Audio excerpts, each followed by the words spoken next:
Nomar Mazara on a 10-game hitting streak will bat third. Rougned Odor in the cleanup spot had a game winner last night. Ryan Rua will bat fifth. Prince Fielder is the DH. He had a game-tying home run. Elvis Andrus is the shortstop batting seventh. Mitch Moreland is at first base. And batting ninth, the catcher, Robinson Chirinos. And that lineup facing the 29-year-old left-hander Wade Miley. He's a Louisiana native. Pitched his collegiate ball at Southeastern Louisiana University. Rangers have treated Miley a little roughly this year. He has basic to a little above average stuff. Fastball, breaking ball, changeup. He gets a lot of run support, which the Ranger hitters can't do anything about, but they can make it rough on him to be around to enjoy whatever run support that he gets. Jurickson Profar, who had his 13-game hitting streak snapped last night in an 0-for-5, takes ball one. Profar, the switch hitter, steps in hitting at .365 for the year. That's out of play to the right, 1 ball and 1 strike. Rangers come in with a 4-game lead once again. This is exactly where they were when they began this 3-game series, leading the Mariners. Rangers at 38 and 24. 14 games over that 500 mark. And again, that is the high water mark. They're looking to establish a new height here this afternoon in games over 500. 2-1 pitch is low and inside. 3 balls and a strike. So Profar trying to lead off by getting aboard. Ian Desmond, the Rangers center fielder, will follow. And ball, ball 4. I thought Jerry Davis there for a second. I thought he said strike. I did too. Well, Profar leading off the ball game by getting aboard. We'll take a look at the Mariner defense that's backing up Wade Miley here this afternoon. Sean O'Malley gets a start in left. Leonis Martin in center. Franklin Gutierrez is in right. Daeho Lee and Robinson Cano on the right side of the infield. Ketel Marte and Kyle Seager on the left with Chris Iannetta back behind the plate here this afternoon. Now, Ian Desmond stepping in. Ian did not have a hit last night. He was 0 for 3, but he had a couple of walks. And as Tom told, he played some great defense in the ballgame last night, contributing in a lot of ways that, for the most part, don't show up in the box score. Right up the middle, look out, low bridge for Wade Miley and Desmond. And yeah, that was last night. I'm going to change things here this afternoon. Rangers with their first 2 hitters aboard for Nomar Mazara. I'm going to change things, and I'm going to do it in a hurry. First pitch hitting. He did a lot of line drives this year, and they've gone to every part of the ballpark. This one's going right back up the middle, right over Miley's head. Well struck line drive. Miley shaved his beard. You might remember him in the first 2 games of the season that he pitched against the Rangers. Shaved his beard and said he made a mechanical change that helps him complete his delivery a little bit better. Ball 1 to Mazara. His last start was a very good start. The ones before that weren't so good. The prior 3 starts, he had an ERA of over 11. His last start was a good one. No runs in 7 innings. Next pitch to Nomar. To right field. Gutierrez making the catch. Profar tagging, bluffing a move to third base, but he'll stay right there. So 1 out on the fly ball to right, and Rougned Odor coming up.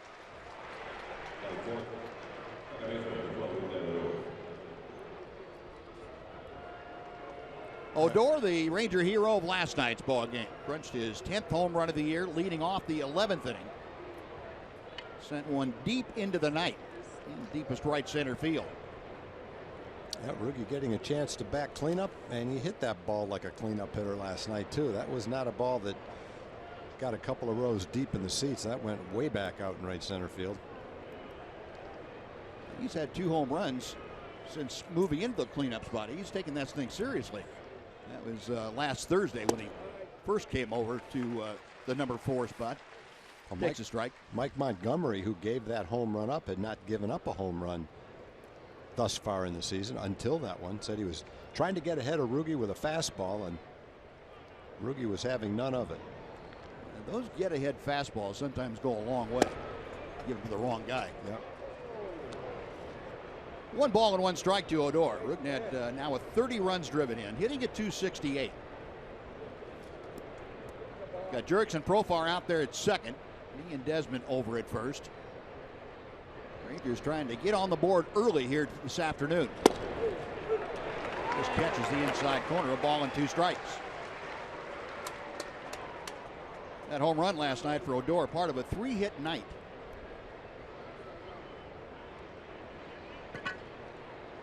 Went 3 for 5 in that ball game. The other 2 were singles. Chop foul. We will try it again at 1-2.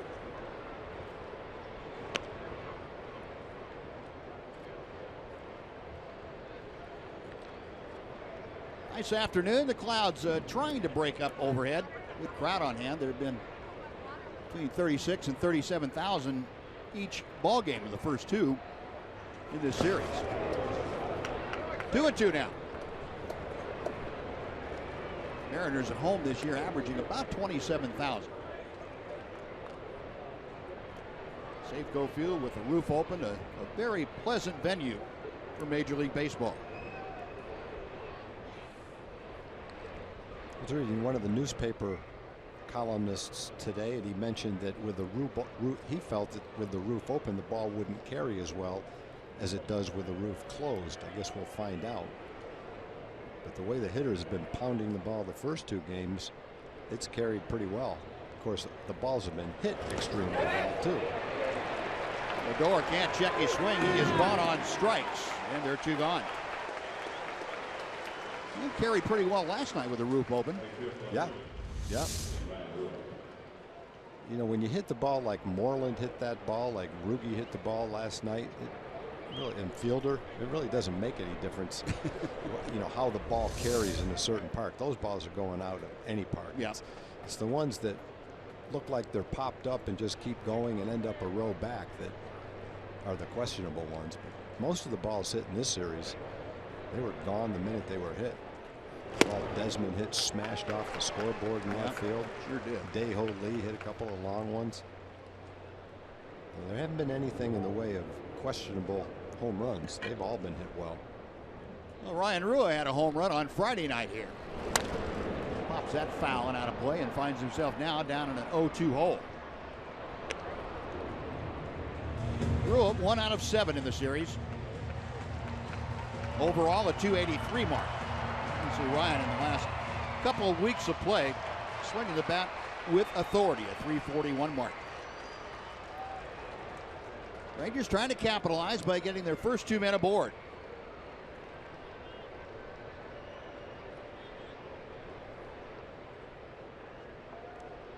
Finally a check of the runners, the 0-2 pitch. Looped foul down the right side. We'll try it again at 0-2.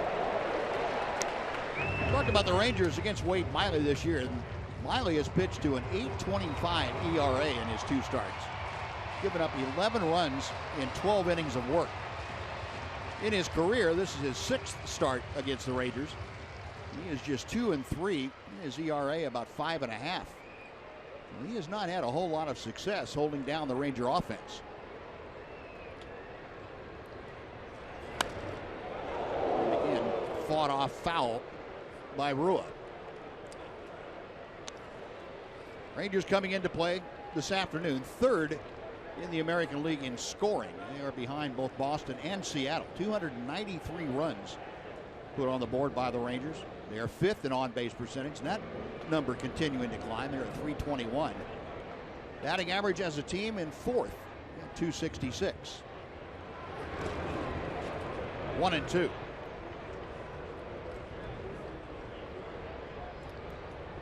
Only area of concern lately for the Rangers has been their fielding. Their fielding percentage now is down right in the middle of the pack. They had been a couple of weeks ago up among the top 2 or 3. There's some rather sloppy games in the last week or 10 days.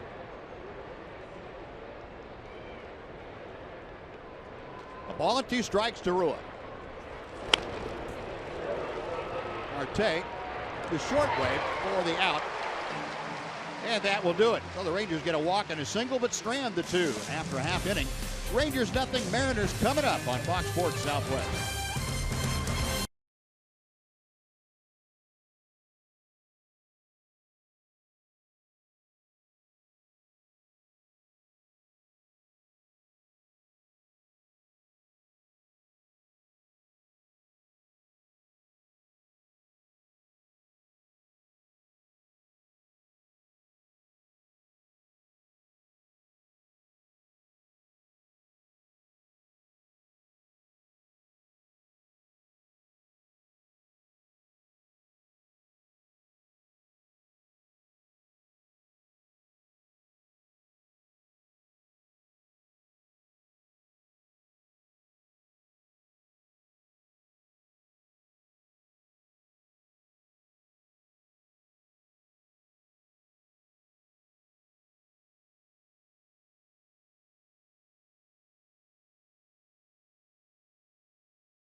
Lineup. Tom's going to tell you who will face Cole Hamels. Leadoff hitter will be the shortstop, Ketel Marte. Franklin Gutierrez in right field.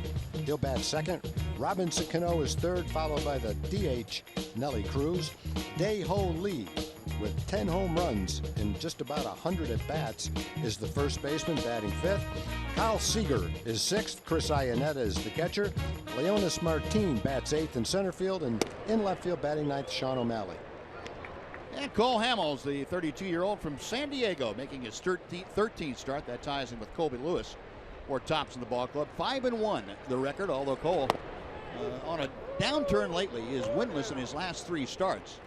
That matches the longest winless streak since he's come over to the Texas Rangers. Came over last July at the trade deadline along with Jake Diekman. Line drive by Odor into right field, and Marte leads off with a solid base hit the other way.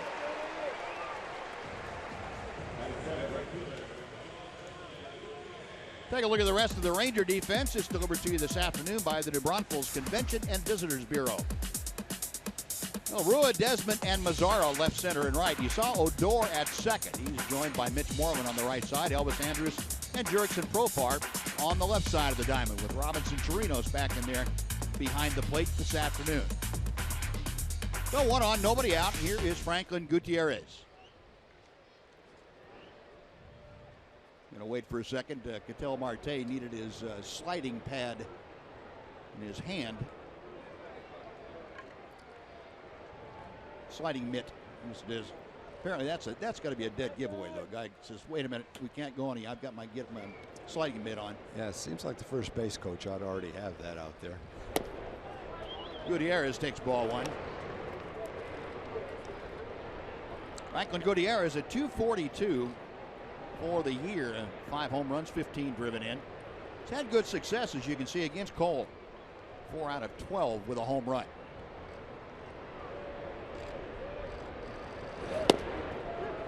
One ball and 1 strike.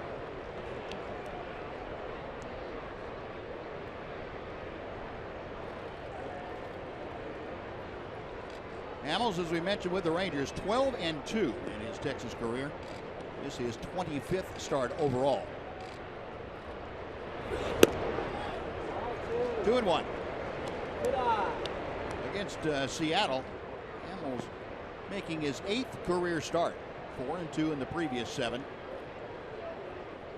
He has not had a lot of luck here in Safeco, just 1-2 with a .466. They've got him picked off. Orioles throw. They got Marte. You could tell Marte going on first move, and he picked the wrong move. It was 1-3-6 on a caught stealing, and that erases the leadoff base hit. Well, that's one way to possibly snuff out a rally. Leadoff hitter with a rope to right field and erase him on the bases. Comes in handy to have the left-handed first baseman, and that angle really shows why. When you throw from that side, you can avoid being in the same line with your throw as the runner. Gutierrez grounds out to Rougned Odor, and there are 2 gone. Yeah, and that's a couple of the throws, like that particular throw, and the throw to second for a double play, starting a double play, really important. Yeah. To be able to avoid the runner without taking too long. Good use of the changeup right there. Had Gutierrez out in front off the end of the bat. Well, 2 outs, and just like you like to see, Robinson Cano, nobody on base here in the first inning. Cano snapped an 0 for 16 with a base hit last night. He has been struggling of late, but still 18 home runs, 50 runs driven in. Both those marks second to David Ortiz in the American League. Takes ball 1.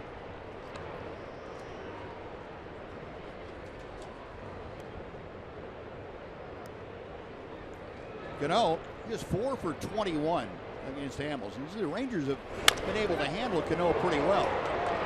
Odor, kind of a little lob throw going the other way. That's all that rookie could get on it, and it was plenty. Cano is gone, and so are the Mariners. No runs a hit, nobody left after 1, scoreless at Safeco.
in Arlington. Cincinnati is in town on June 21st.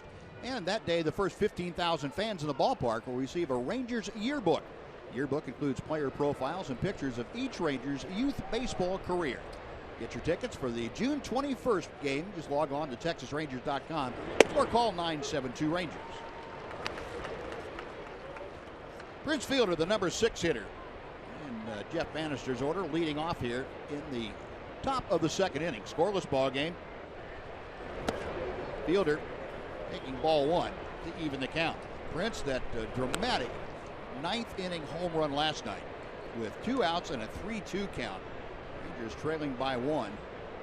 And Prince lofted one deep into the right field seats. No doubter. And for Fielder, that one is the 3rd one that he has hit in his career in the 9th inning, with his team either tied or behind. TXU Energy power player to watch. Prince with 3 hits last night, including that game-tying home run. First 3-hit game of the season.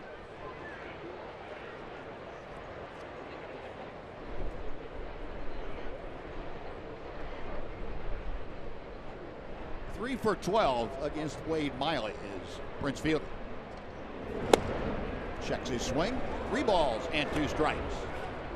Well, Prince trying to lead off by getting a board here in the second. He'll be followed by the shortstop, Elvis Andrus.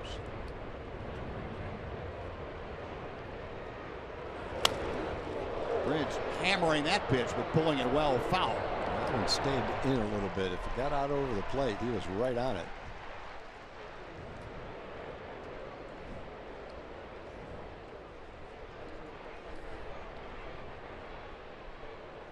Another 3-2. Inside and low, ball 4, and Fielder draws the leadoff walk.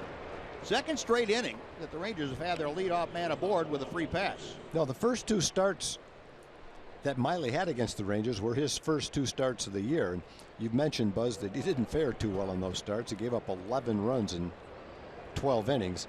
But in both those starts, he walked no batters. Didn't walk a batter and struck out 7 in each one. Got knocked around a little bit, but he didn't walk anybody.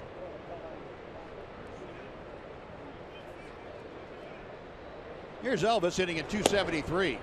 Bluffing a bunt. Takes ball 1. Apparently the Rangers didn't let him get to any 3-ball counts to allow him to walk. Hit him before he got there. The numbers for Elvis. 308 average in his career against Miley. This line to left field coming on O'Malley as the ball hangs up for him. A hard out number 1. Back to first is Prince Fielder.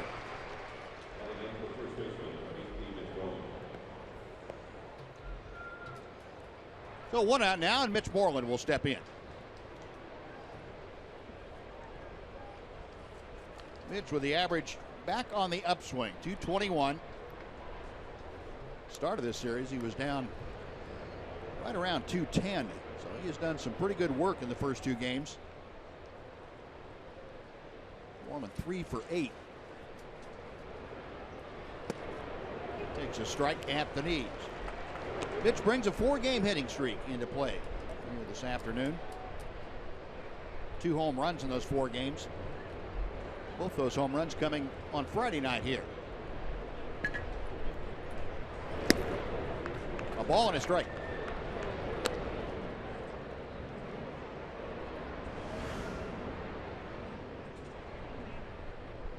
Well, the big left-handed hitters in that Ranger lineup, Prince Fielder and Mitch Moreland, had a little time off.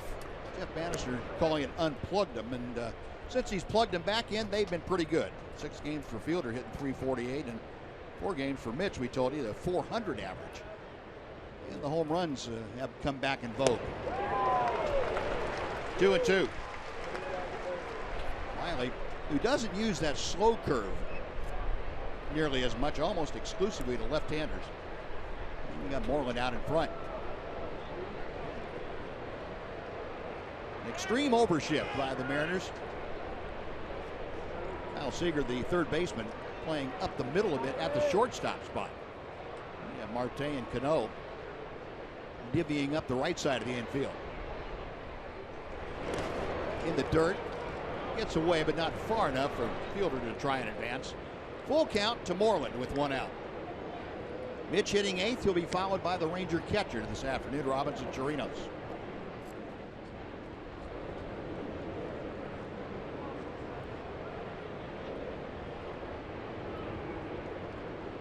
Chris Iannetta flashing the signs out for Wade Miley.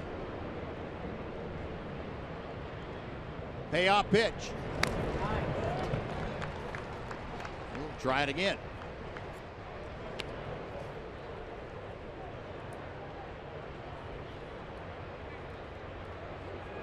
Talking about Mitch, in the last 4 ball games, the 6 hits, 5 of them have gone for extra bases. And for Mitch, that may be just as important as getting the hits as the kind of hits he's having. Couldn't wait quite long enough on that slow curveball, and he's gone on strikes. Miley recording his 2nd strikeout of the afternoon. 2 away, and Chirinos coming up. Well, at 3-2, that's what Mitch saw twice. The big curveball. Tough to lay off that one. Right down the bottom of the strike zone. I think the way Mitch lit up those fastballs the other night, he's probably going to get a pretty good dose of those slow breaking balls. Yeah, I would agree with him. Well, here's Robinson. Chirinos came back off the disabled list for the start of this series. Came on as a pinch runner last night. Did not have a plate appearance. But Jeff Bannister said until Robinson's, they're going to ease him back in as far as catching every day. They don't want him to go back-to-back days quite yet. And maybe this coming week, Robinson will be tested in that manner. But for right now, it's every other day or so. Drive to left field.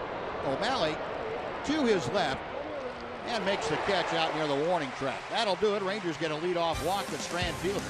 After 1.5, Rangers nothing, Mariners nothing on Fox Sports Southwest.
Texas Rangers baseball on Fox Sports Southwest. It is brought to you by your Texas Ford dealer. Visit your local Texas Ford dealer today for incredible deals and see why Ford is the best in Texas. Nice look at downtown Seattle, Washington, the Emerald City, the northwest coast. Clouds pretty much have broken up, kind of a hazy sunshine as we head to the bottom of the 2nd. Nelly Cruz lofts a fly ball to right. Drew a little out of oohs and ahs from the crowd, but Omar Mazara back there to make the catch. 1 away on 1 pitch. Yeah, these guys hit so many home runs. I think anytime the ball goes up in the air, the fans get excited. I don't blame them when you watch the guys launch them like they've been able to do that. They rank 2nd in the major leagues with 93 home runs. Baltimore's ahead of them. Baltimore lost today, but they scored 9 runs, so they probably added to that home run total if I'd have to guess. That series between the Blue Jays and the and the Orioles, he might have hit a lot of home runs in that thing, those two teams. Deho Lee taking strike one. Lee made a huge impact. I'm not talking about his size. I mean what he did with his bat here on Friday night. 2 home runs in that ball game off of Derek Holland. Hit a solo blast and then a 3-run bomb. Yeah, he's one of those guys that you can't let his shape get in the way of your thinking, because this guy can swing the bat. He's probably not as finely tuned an athlete as exists in Major League Baseball, but he plays first base pretty well, and he can hit. And if you can play first base and you can hit, it doesn't really matter what you look like. 2 balls, 2 strikes. They say he's lost a little bit of weight too. Now there's a punchline there someplace. I don't know what it is, so I'm not going to say it. I remember when they were lining up on opening day. I'd never seen him before, seen his name, but had no idea what he looked like. Looked over there, I thought he was a coach.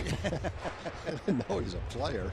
Then I saw him swing a bat and said, "Oh yes, he is definitely a player." It kind of reminds me, when looking down at him, the guy that played for Mexico City Reds for all those years. Yeah, the big guy. Big guy. Yeah, that guy could hit too. Yeah, about a 320 hitter. And Lee down on strikes as Hamels elevates that fastball and gets his first strikeout of the afternoon. And that is number 1999 for Cole Hamels in his career. A 2 away, Kyle Seager coming up. That's a classic power swing, that slight uppercut. Normally, with most of those guys, if you're going to elevate that fastball with a little bit on it, you stand a pretty good chance of getting it. It's when you miss down a little bit down below the belt that you don't get a lot of those balls back. Yeah, he's shown that he can get that leg kick up and down and turn around velocity. That doesn't seem to be a problem. Well, you're right, Buzz. Maybe the location could get him from time to time, but it doesn't look like velocity can get him after he hit that ball out. Jake Diekman to beat us last time we were here. Right. I think it was 97 miles an hour. Kyle Seager with his 11th home run here on Friday night. Again, bedeviling the Rangers. Seager, not so much this year, hitting just 179 against Ranger pitching, only 7 hits in 39 times at the plate, but that's this year. Go back over his career, he's still a 317 lifetime hit. He had a good swing in that last at bat of the game. He just got underneath it last night. Yeah. Hit it to the warning track. Takes that pitch inside. It's 2-1.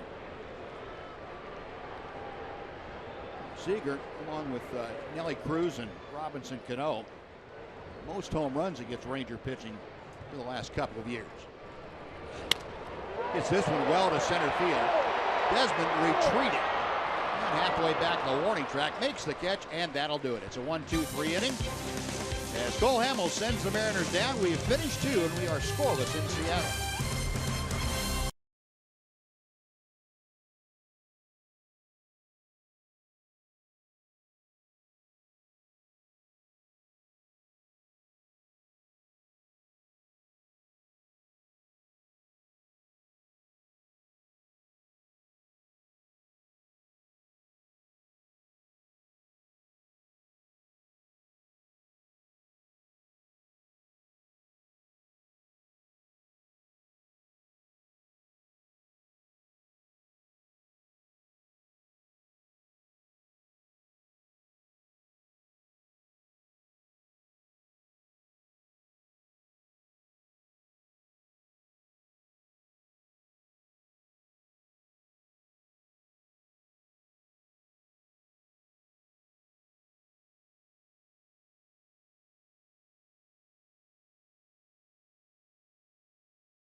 Hamels in this finale of a 3-game set here at Safeco Field in Seattle. Cole says that the pitching performance by Colby Lewis last night, believe it or not, helps him today.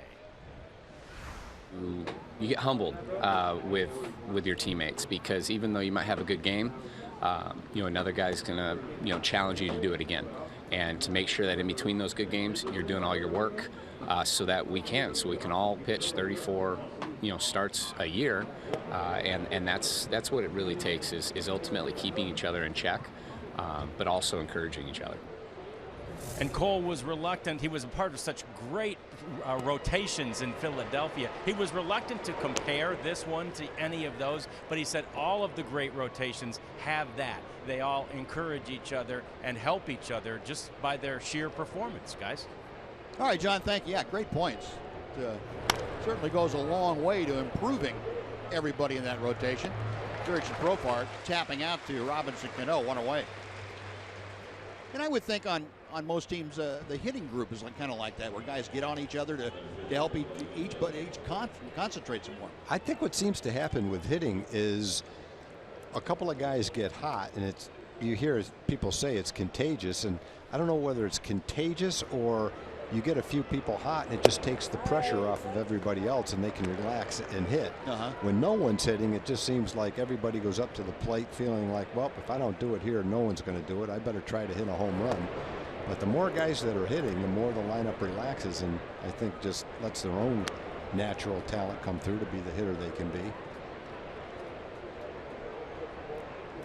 No, Ian Desmond at the plate. I hear that a lot with pitching staffs, how they challenge each other, how they hang out together and talk about it and watch each other and motivate each other. Yeah, and it seems to be divided up, the pitching rotation and the pitching bullpen. Yeah, bullpen's out on an island. Yeah, I don't think they're part of anything. They do their own thing out there. They're a little different for the most part, yeah. I like the rituals that they have.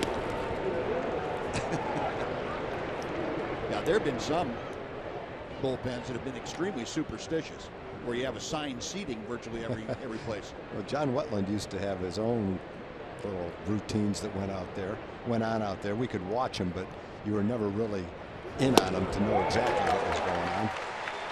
Changeup for strike 3 as Desmond couldn't make contact. 2 gone.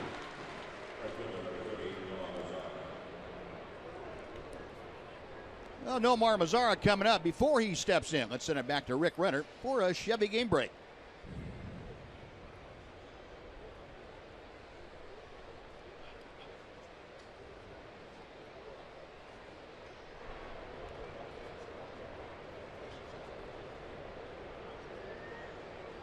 All right, Rick, thank you.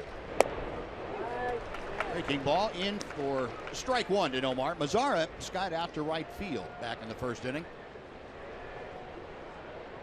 Nomar now a .321 average, as Miley misses a bit low. Boy, Nomar just quietly consistent. He has brought in a 10-game hitting streak to play here this afternoon. That's the longest streak of his young career.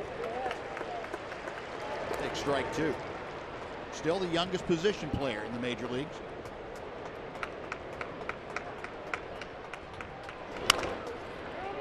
Chopper right down the line, and it is a foul ball.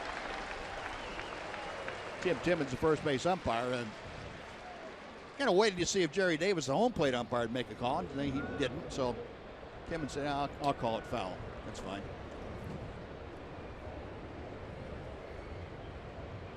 Our Ford leaderboard this afternoon, hitting streaks active in Major League Baseball. Jose Iglesias of the Tigers and Nomar Mazara both with 10-game streaks.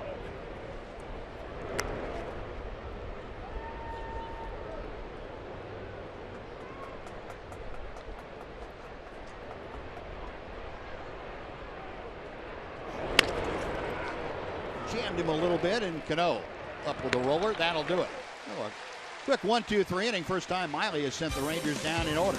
After 2.5, Rangers nothing, Mariners nothing on Fox Sports Southwest.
Why don't you hit the road with the Rangers?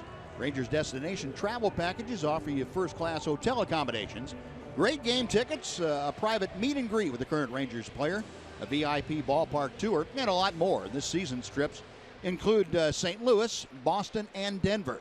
Visit TexasRangers.com/destinations for information and to book your trip. Bottom of the third, Chris Iannetta starting things off. He leads the bottom third of the Mariner order. Iannetta, a .234 average. Veteran catcher is having a good year power-wise. 6 home runs, 16 driven in. 2 balls, no strikes. Iannetta currently with a 3-game hitting streak, and he has been excellent the last couple of weeks of play. Iannetta, a .364 average in his last 9 ball games. That takes him back through the month of June and the last couple of days of May. Change up from Hamels, 2-2. Iannetta and Hamels, no strangers to each other. Chris, 2 for 9 in his career. 3 balls, 2 strikes, 4. That's ball 4. I think it hit him. Did it? Get him inside? I think it did. Let's look at the scoreboard. Take a look. Yep, he got his back legs. I think it just nicked him. So Iannetta aboard, a hit by pitch, second time in 3 innings that the Mariners have had their leadoff man aboard. Leonys Martin will step in. Martin brings a .248 average into play here this afternoon. Bunted through that for strike 1. Leonys playing the first 2 games of this series with the Rangers after coming off the disabled list. Had a bad left hamstring. Shelved him for 15 days. 0 for 8 since coming back into the active roster.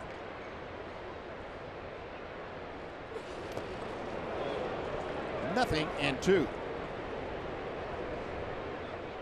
Cole has that ability with his breaking ball to change speeds on it. He turns what normally is kind of a slider, harder breaking ball into a slow curveball from time to time. It really is devastating, particularly to left-handed hitters. That big breaker will get a lot of swings like Martin just had.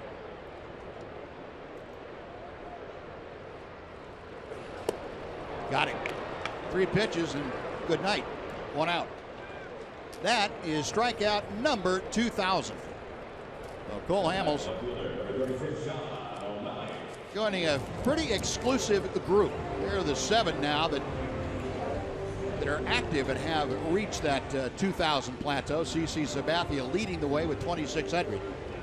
Bartolo Colon, Felix Hernandez, Jake Peavy, John Lackey, Justin Verlander.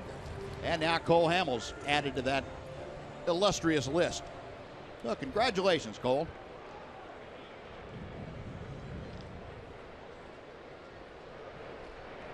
You got 3,714 to catch Nolan Ryan. And you know that when I just said that, I was kidding a little bit, but that's ridiculous. You spend your career, and Cole's had a great one, to amass 2,000, and you're not even halfway there. Something else. I remember when Nolan struck out his 5,000th hitter, one of the writers after that game asked him, what about 6,000? And he said it like in a joking way. You know, like that'll never happen.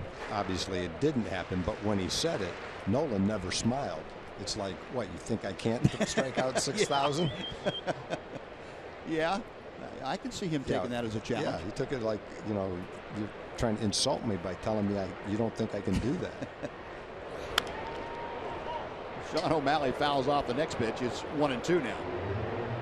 And there was probably a point, probably right around the time Nolan came to Texas, that some people in baseball would have doubted whether he could strike out 5,000, but he elevated his game to a new level when he came to the Rangers. Not a level that he never had before, but at that stage of his career, he certainly did. Double play ground ball. Odor, Andrews, Moreland not in time. Davis couldn't quite get enough on the ball going across the bag, and O'Malley runs pretty well. Well, the force out removes Iannetta. Gets O'Malley aboard at first with 2 away for Ketel Marte.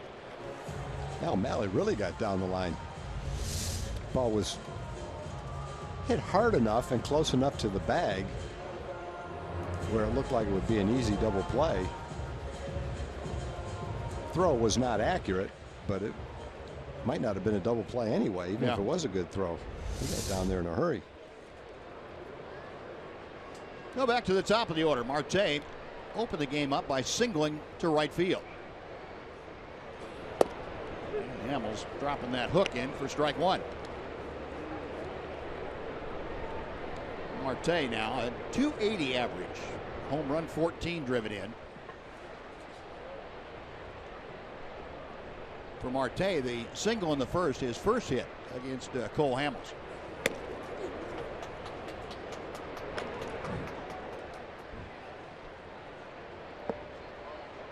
Excuse me, I was looking at the wrong stat. Marte is now 5 out of 18 against Cole Hamels. 3 for his last 13.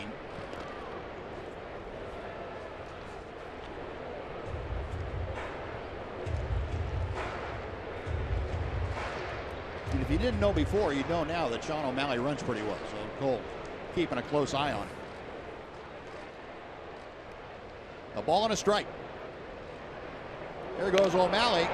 And they get to confusion down there at second. Both Andrews and Odor reaching for the ball. And it gets away. Yeah, I don't think they're going to get him anyway. He had a big lead, a great jump, and he didn't care if the throw went to first. He was going to try to steal second, whether it went home or whether it went to first.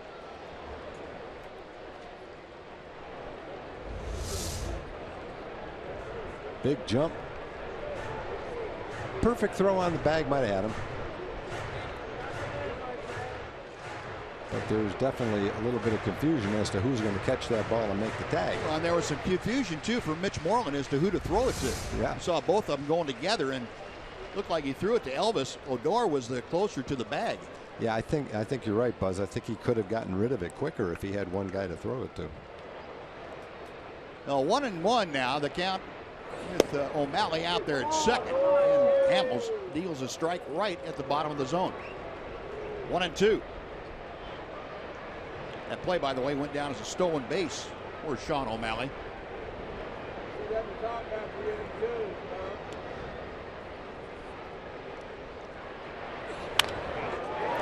Softly hit, one hopper out to Odor. That will do it. So the hit by pitch, stolen base, no problem. 1 left aboard. We'll go to the 4th inning. No score in Seattle.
coverage of baseball, sponsored by T-Mobile. Well, Dallas Keuchel continuing to really struggle. Lost today to the Tampa Bay Rays 5-0. He is now 3-9 with a 5.54 ERA. Last year's Cy Young Award winner, struggling in 2016. Major League Draft, 8 graduates of the MLB RBI program were drafted. That is a great number, really showing you that Major League Baseball has something going with the RBI program and reviving baseball in the inner cities. Rougned Odor leading things off here in the top of the 4th inning. Odor 0 for 1. He went down swinging his first time up. Miley with 3 strikeouts. He has allowed just the 1 base hit. Base hit back in the 1st inning to Ian Desmond. Couple of walks for Miley. Odor down on the count, 0-2.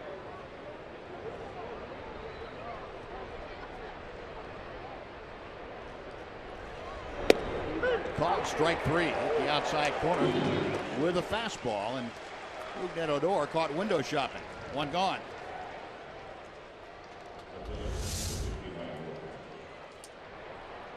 Yep, good pitch. Good pitch. Caught the outside corner.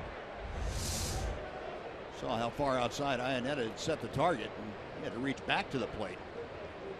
That, according to our Fox tracker, right on the outside. Ryan Rua is swinging a miss. Rua 0 for 1. Reached on a fielder's choice in the 1st inning. Wade Miley's working quickly and mixing them up pretty nicely right now. Not an overpowering fastball, but he's got a good changeup, good curveball.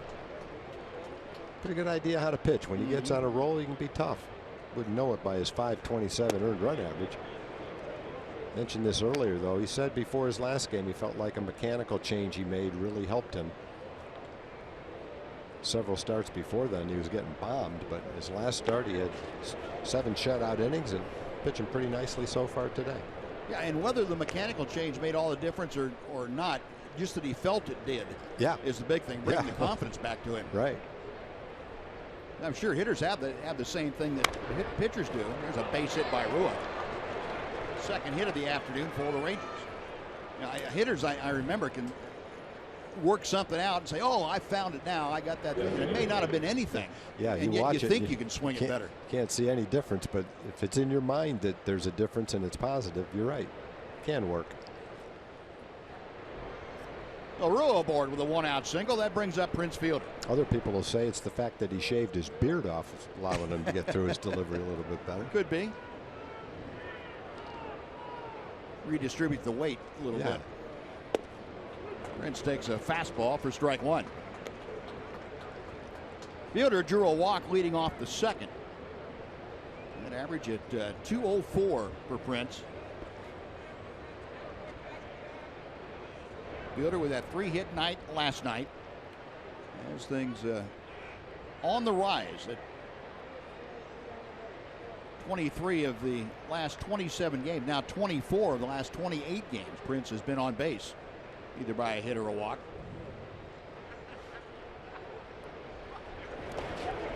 In the dirt. Rua, a little bit of a late break. He's going to advance to second, though. That ball rolling down the third baseline.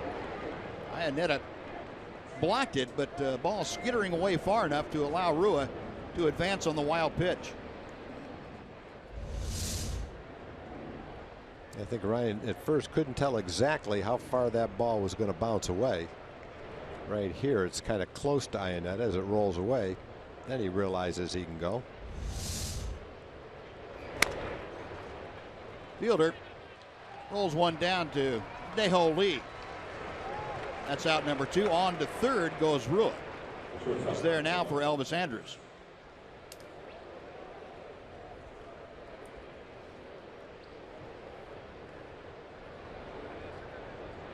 Wade Miley trying to work around a single and wild pitch. Elvis hit the ball sharply his first time up and lined to Sean O'Malley out in left field.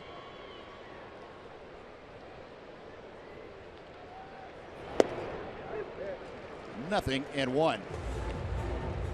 We go back, here's a before and after. Wade Miley on the left looked like the mountain man. On the right, a little more clean cut.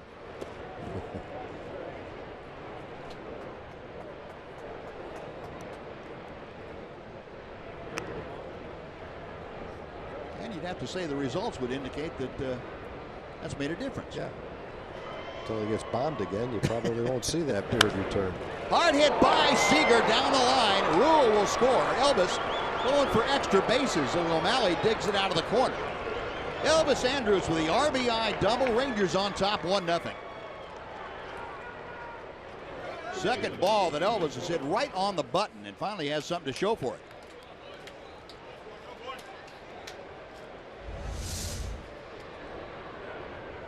Look like he got a slider down and in.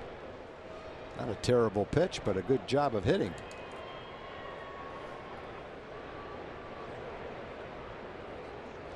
The Rangers out in front here in the 4th inning. Elvis with his 22nd RBI of the year, and here's Mitch Moreland. 1 ball and no strikes. For Elvis, just his 2nd hit in this series. He's now 2 for 10. But that a very big RBI to get the Rangers out in front. Moreland went down swinging the first time that he faced Miley today. 1 ball and 1 strike after the foul ball.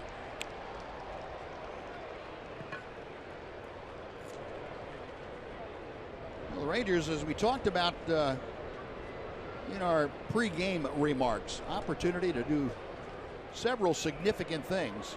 It would be with a win today to win their 7th consecutive series, something that hasn't happened since 2012. Shot foul. They'd also get to 15 games over 500 for the first time this year, and it would give them the most games over 500 in the last couple of years, since May of 2013, when they had a 5.5 game lead in the division.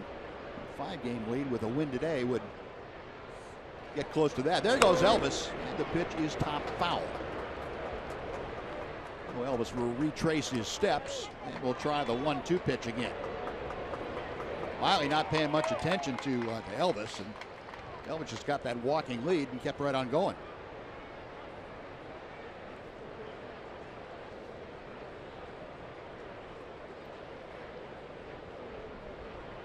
Miley checking with Chris Iannetta, has the sign he wants. Moreland a drive to deep left center field. That is up the alley, headed to the bullpen. Goodbye. Mitch Moreland, an absolute rocket, got out of here over the 376 sign. Moreland with his 3rd home run in this series. The Rangers lead it 3-0. Well, we showed some numbers for Mitch over the last 4 or 5 days. Seemed to indicate that things were starting to go his way, and that's a pretty good indication that they are. He took a slider down and out over the plate and drove it on a line 390 feet to left center field.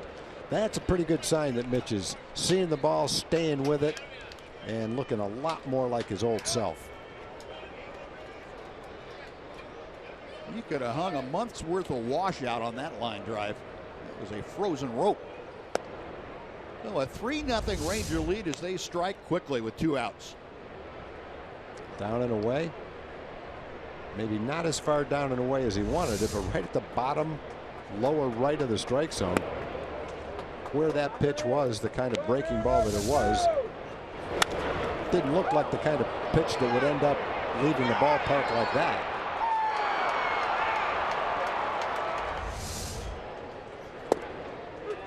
Chirinos takes a strike. Wade Miley says, wow, that guy's strong. Yeah, well, if he saw where he hit that ball off the facing of the scoreboard in right field, he'd know how strong Mitch is. But yeah, I think he was shocked that he hit the ball there. 2-hopper to Seager deep behind the bag, and he throws out Robinson. Chirinos, that'll do it. But the Rangers strike for 3 runs with 2 outs.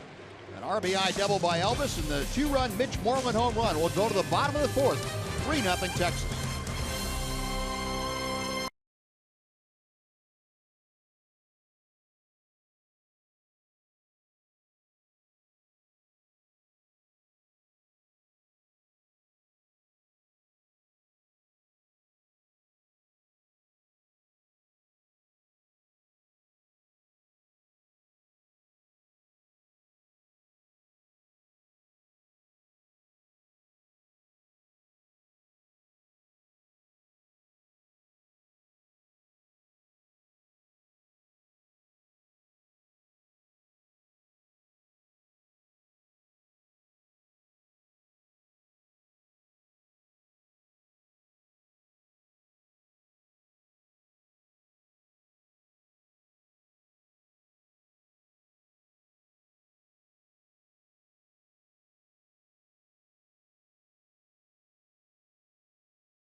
offers savings of up to 50% on tickets, food, Kids Zones access, souvenir programs, and Coke soft drinks. Family Pack is an ideal way to catch Rangers when they play the Cincinnati Reds coming up on June 22nd and 21st.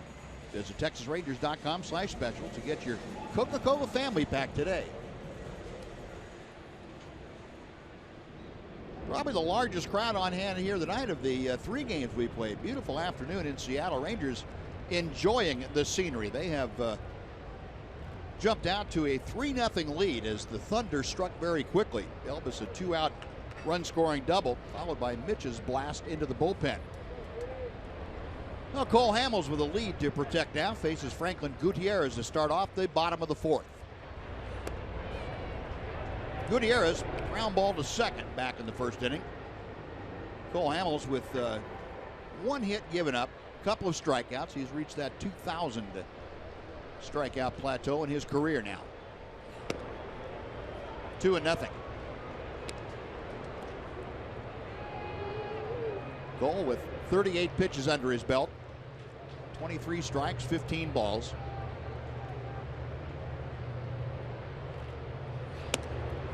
Misses badly high and away. 3 balls, no strikes. Gutierrez leading things off. He'll be followed by the heart of the order, Robinson Cano and Nelson Cruz.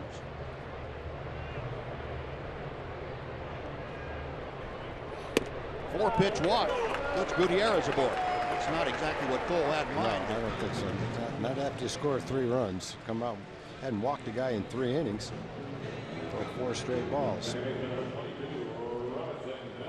Cole, a little stroll behind the mound, making sure he knows who's covering second on a ball back to him. Elvis Andrus saying, I'll be there to make the catch. Just turn and throw, make me a good throw.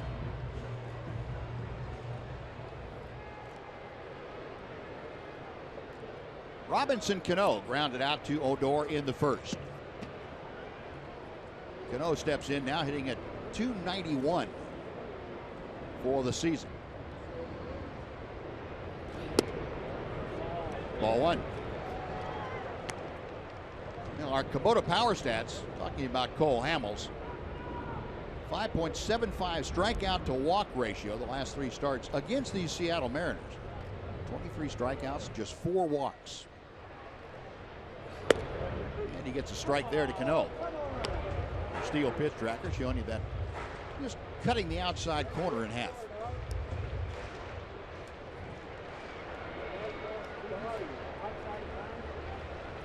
Ranger defense playing Cano a couple of steps around to the right on the infield. Check his swing as that breaking ball veered off the outside corner. It's 2-1. Odor trying to cut that hole down between 1st and 2nd a bit, shading toward the first base side. And Elvis up the middle, but not in anywhere close to an extreme overshift.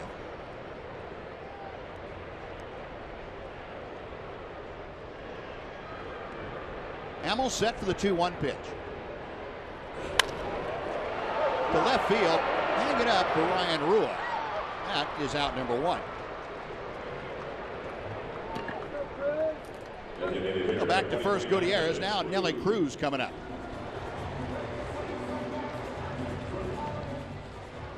Elvis a couple of words of encouragement. Probably with Elvis' knowledge of Nelson Cruz, maybe. Hey, how about not a first pitch fastball that he can get that bat to? Ranger fans will remember when Nelly Cruz got on a roll, the first fastball you threw, I don't care if he'd seen 15 breaking balls, first fastball you threw to him was right on every time.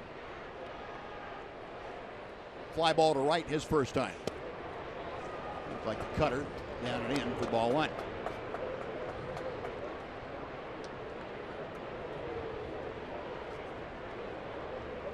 Cruz 3 out of 11 in his career against Cole Hamels.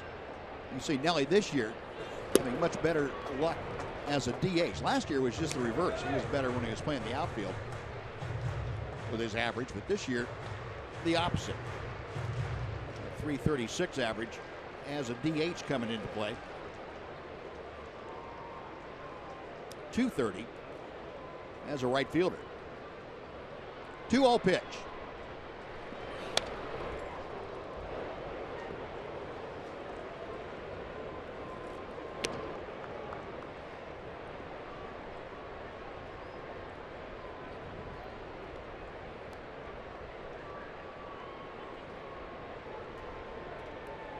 Rangers so far this year have won 7 of the 11 games against these Mariners. They are 3-2 here at Safeco coming into the finale this afternoon. Base hit to center. Sharply hit ground ball, and stopping at second, Gutierrez. 2 on with 1 out. Dae-Ho Lee coming up.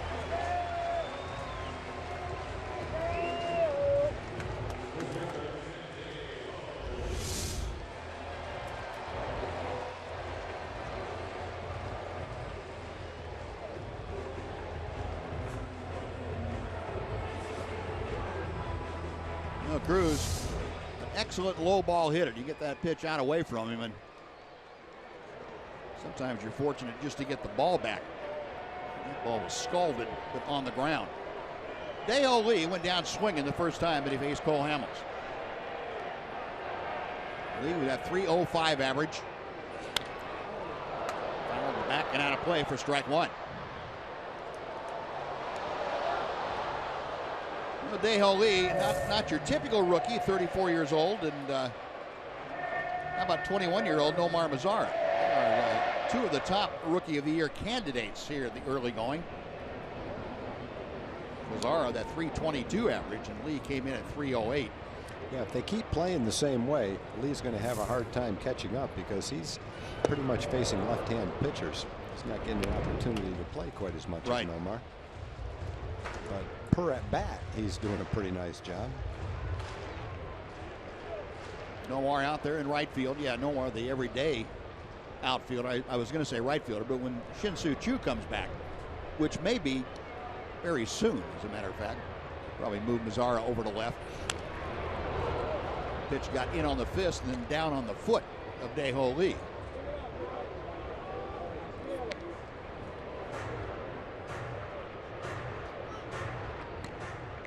Big man from Korea trying to walk off that shot to his left foot.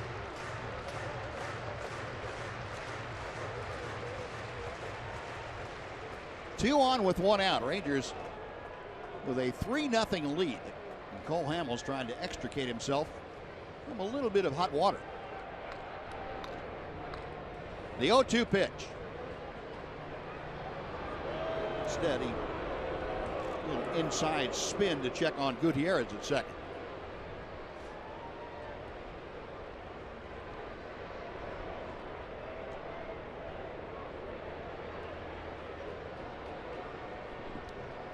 Chirinos with the signs. Now Hamels ready. Got him swinging. Oh, good pitches to Dae-Ho Lee twice. Punched him out twice. That guy's swinging the bat really well. Got that cutter up a little bit off the plate inside. Tied up Dae-Ho Lee.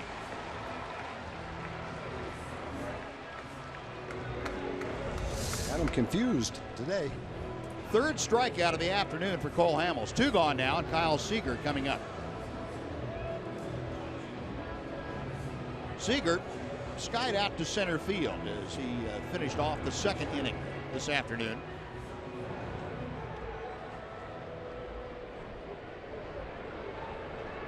Seager on an 0 for 5 in last night's ball game. Now on an 0 for 7 skid. Gutierrez a pretty good lead out there at second. Nelly Cruz trailing at first. Big breaking ball bends in for strike 1.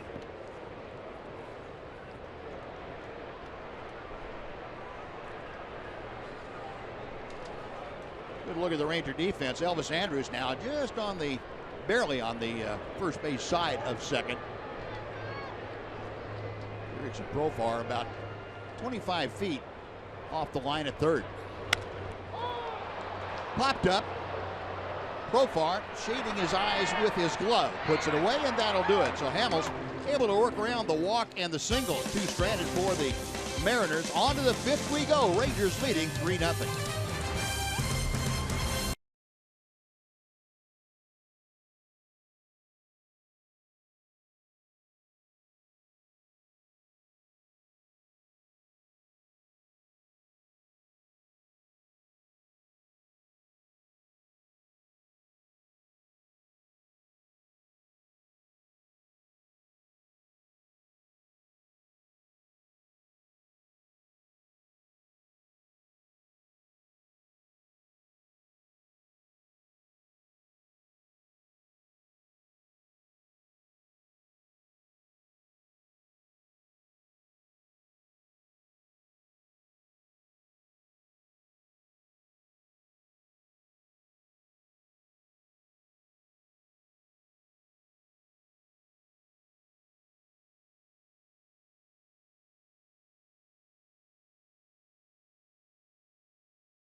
is brought to you by Southwest Airlines.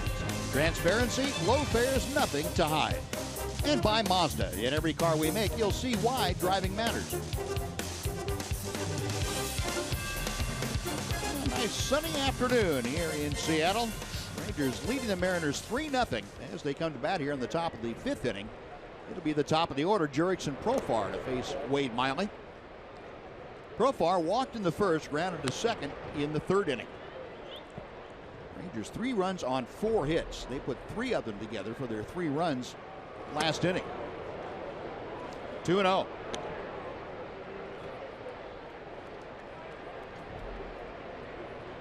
Profar at 359 with the average. And that pitch just off the outside corner. Our Steel pitch tracker showing you that could have been a strike. But Jerry Davis said, nah, not today. 3-1.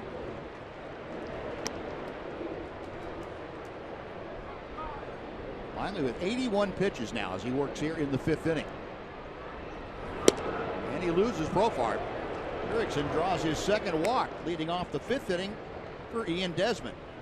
I remember when Jurickson was a young prospect, the comments that you would read in the game logs from the minor league games was that he had a very good eye at the plate. He wasn't a wild swinging young hitter, that he was a discerning hitter that hit for average and had a patient approach at the plate.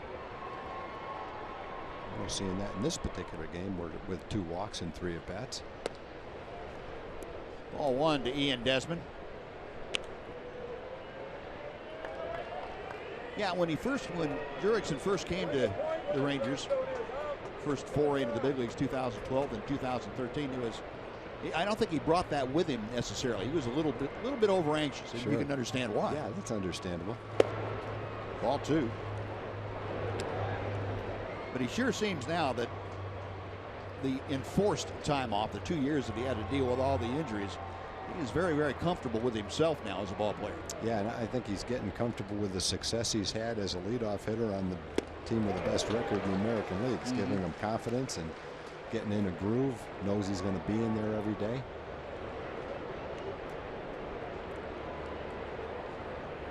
The former #1 rated prospect in all of baseball. And not an easy thing to live up to, but Jurickson's kind of let that go by the wayside, and he is becoming himself a very good ball player in his own right. 2-1 the count to Desmond. He had a base hit in the 1st inning, a strikeout in the 3rd. Multi-hit game leaders, Desmond, 25 of them coming into play today. Wasn't particularly thrilled with that effort. That evens the count at 2 balls and 2 strikes.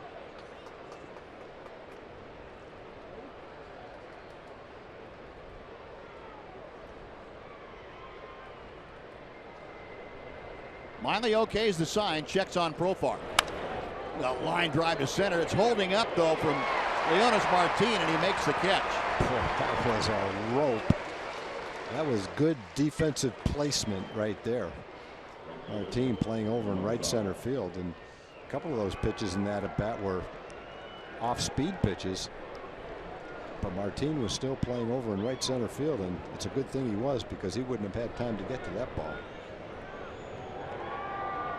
Desmond, just another rope. He had a single that almost decapitated Miley in the 1st inning. And this one got out to Martin very quickly, let's put it that way. 1 out, here's Nomar Mazara. And a balk is called. And Miley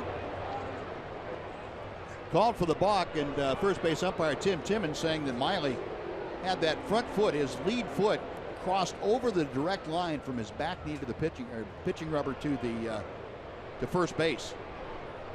Yep, he's showing the manager, not going to bother to go any farther. He'll walk down like he's going out, and then just go back into the dugout down at the other end. Scott Service was going to get an explanation, then apparently Tim Timmons gave him enough of an explanation to satisfy Tim. He gave him a visual demonstration of exactly what he saw. And it was exactly what you described, Buzz.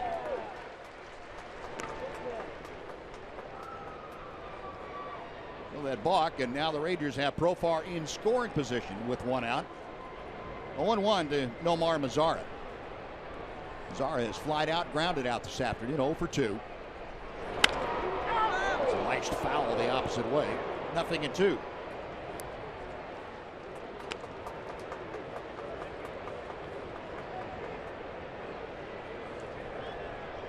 Mazara had pretty good luck in the daytime this year. Matter of fact, the Rangers have had pretty good success hitting in the daytime. You can take a look at our highest averages for the rookies in baseball. Nomar right there among the best. That's in the dirt. Profar is going to go to third. Iannetta couldn't locate it for a moment. And now Profar with just one out, 90 feet away from Mazara, who specializes in the sacrifice fly. He has 5 of them so far this year. Be a wild pitch charged to Miley. That ball went right through Iannetta's legs and hit the umpire. Result would have been the same. Didn't matter. So now with Profar at third, the infield for the Mariners pulled all the way into the cut of the grass. Mazara down on the count, 1-2. Miley will continue to work from the stretch. A foul tip into the glove, and Jerry Davis said that was strike 3. Mazara checking with Jeff Bannister before he walked away from home plate. I think the only thing he could be thinking is that it hit the dirt first. He definitely ticked it. Iannetta definitely caught it. But let's see if it hit the dirt first. It looked like he picked it. Yep. Didn't see any dirt kick up. Beautiful play by Iannetta to be able to catch it before it did hit the dirt. Well, that turns into the 5th strikeout of the afternoon. Now with 2 outs, the infield goes back to normal depth. And it brings up Rougned Odor, who has struck out both times, and he has faced Miley. This be a spot for Rugi if Seager gets back a little bit farther to drop a bunt down the third base line and pick up a run. Odor struck out swinging in the first, was called out on strikes in the 4th.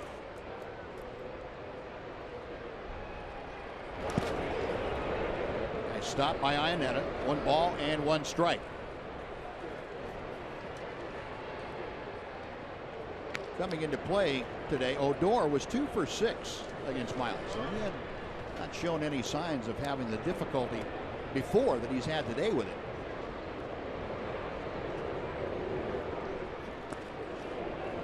Lays off that breaking ball. It's 2-1. Of course, Miley throwing better today than he has recently against the Raiders. He's had much better location today.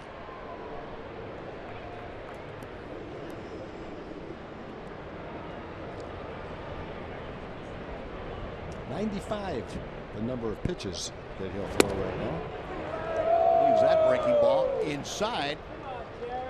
And it's 3-1 to Odor. Well, Rougned continues this 5th inning by getting aboard. Ryan Rua is in that on-deck circle.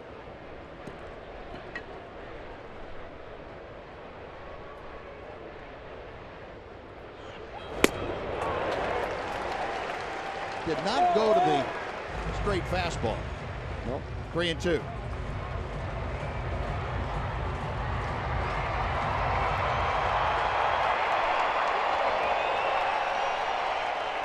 Odor waiting. Miley set to work. Third straight strikeout for Odor. No damage for the Rangers in the 5th. We played half the game. It's the Rangers 3, the Mariners nothing on Fox Sports Southwest.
16 Major League All-Star game. The Rangers need your help to make sure that Texas is well represented in San Diego. You send Ian and Elvis and Adrian and Rugnet and the rest of the Rangers to San Diego with your votes. Just go to texasrangers.com/vote and cast your vote up to 35 times. Fans who select the Rangers as their favorite team. Foul ball that Mazzara can't get to, but fans who select the Rangers as their favorite team will receive an offer for 50% off tickets to select games in August.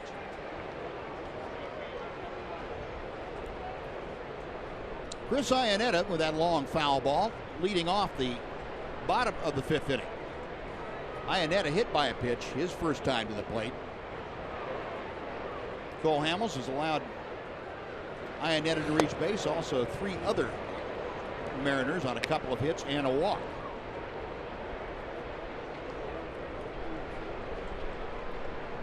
One and one, the count to Iannetta.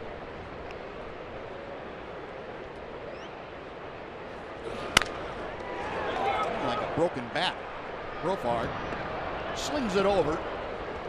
Moreland for the catch and then the step on first. One gone. Leonis Martin coming up before he steps in. We're going to send it back to Rick Renner for a Chevy game break.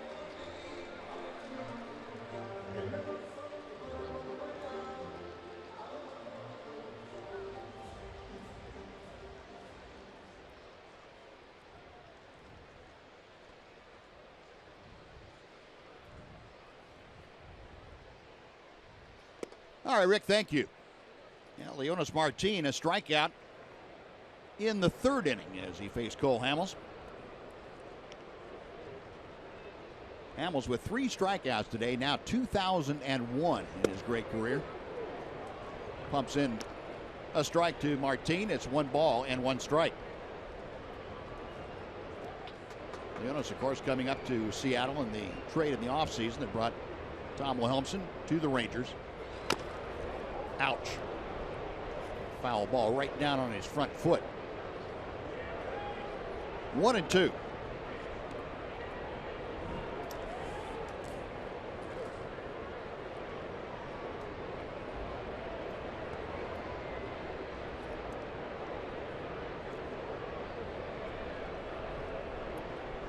Steel pitch tracker showing that number 3 pitch right there. That's the one that Leonis pounded off of his foot.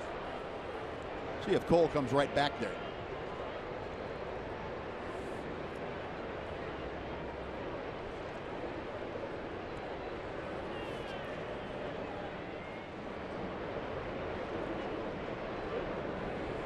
The left-hander reading the signs, and he picks one out. Tried to, just wouldn't go for it. 2 balls, 2 strikes.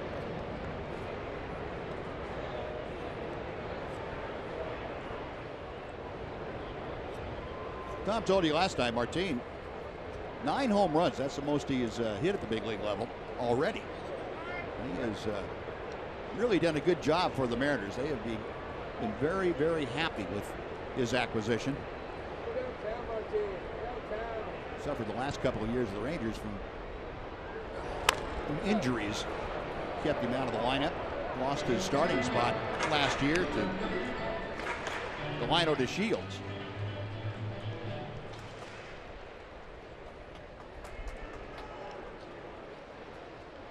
Yeah, the one thing the Mariners wanted to do is they wanted to upgrade their overall defense, and they did not have good defense in center field last year.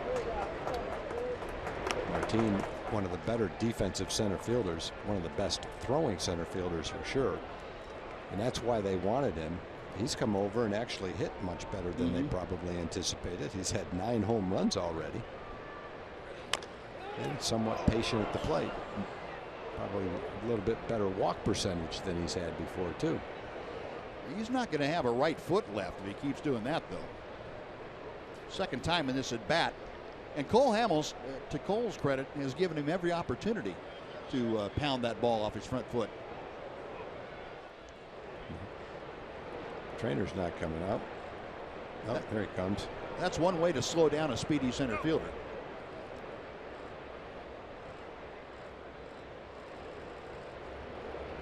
I think one thing Leonis has never been accused of that I can remember is having a high pain threshold. He always knew when something was bothering Leonis. Yeah, he was. Any question physically, he would tell you or show you.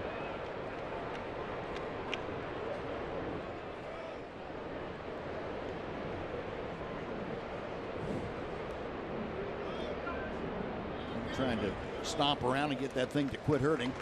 Actually, what you have to do is you have to hit the other ankle with your bat so you forget about how bad your other foot hurts. Like Adrian, did you ever see how hard Adrian waxes side? I guess it's the side of his cleat. I don't know how he doesn't have a bone bruise on his foot as hard as he does that. I'm afraid he's going to miss that and hit his ankle bone one of these times. There's a drive by Martin that is headed to the bleachers, and it is gone. Leonis Martin with his 10th home run of the year, and it's a 3-1 Ranger lead. He pulled a Jimmy Brown on us. He did.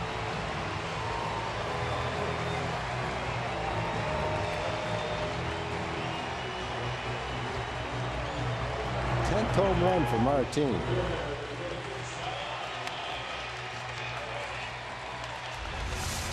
It looked like Cole was trying to go back in there, and Martin got him out of there. Yeah, he was staying in there. Said, I'm not hitting my foot again. I'm going to golf this one. Well, the Rangers now with a 2-run advantage. Here's Sean O'Malley.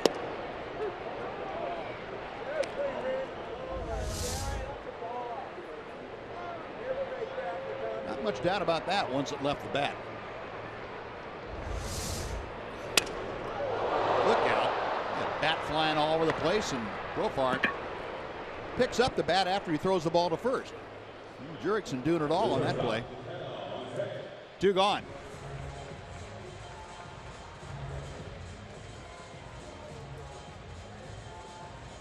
Leonis checking that foot. He's going to hurt it every time when he goes up there now. You know, that's got to be distracting. You know, Profar is trying to field the ball and he sees that splintered end of the bat coming at him.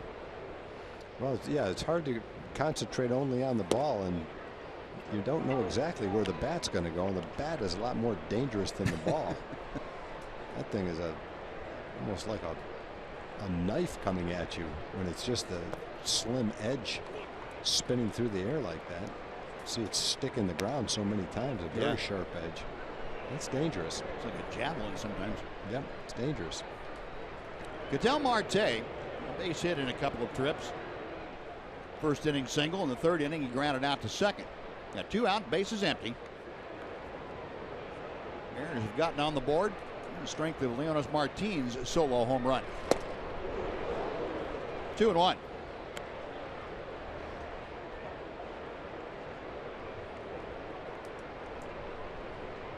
Marte, the switch hitter, up there from the right side against the left-hander Hamels. 2-2. Here's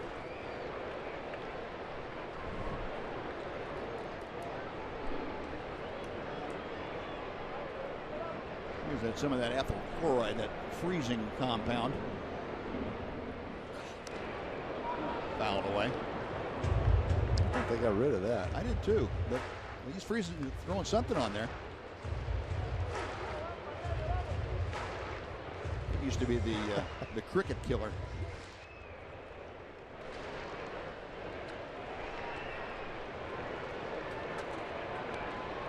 Another 2-2 pitch. Call, strike 3. Hamels getting the call on the outside corner. Records his 4th strikeout. Mariners get a run on Martin's home run. We'll go to the 6th. It's now the Rangers 3 and the Mariners 1. Fox Sports Southwest.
Sonic Slam Inning brought to you by Sonic. Today's jackpot is worth $1,400 and dinner for two at Sonic Drive-In. If a Ranger hits a home run during this inning, Marilyn High of Godley will win $1,400. And if a Ranger hits a grand slam this inning, Mary Lynn is going to win $25,000. You can register at any participating Sonic restaurant. Wade Miley's afternoon has come to an end. He was up right around the 100 pitch mark, and Scott Servais said that's enough. So Mariners have gone to Steve Johnson. Johnson will come on to face the Rangers here in the top of the 6th inning. Rua, Fielder, and Andrews, the first three to face Johnson. Steve appearing in his 15th ball game, a 1-0 record, a 2.87 ERA. League hitting just 175 against him. Big, slow breaking ball. Rua checked his swing 5 times before that ball got there.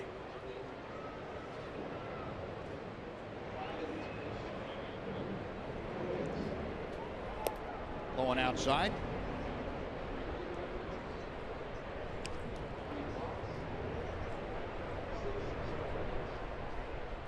Wade Miley this afternoon, 5 innings of work, 4 hits, 3 runs. They were all earned. They all came in the 4th inning. 3 walks, 6 strikeouts. And Steve Johnson now falls behind, 3 balls and no strikes to Rua, leading off the 6th inning. Rua to be followed by the Ranger DH, Prince Fielder. Rangers 3 runs on 4 hits today. The Mariners 1 run on 3 hits. And ball 4 is high. Rua aboard. So Ryan, second time he has been on base. The single in the 4th got that 3-run inning started. We'll see if he starts another Ranger uprising here with a leadoff walk. Johnson only given up 10 hits in 15 2/3. He'd struck out a batter per inning, but he'd walked 9, now 10 in 15 2/3.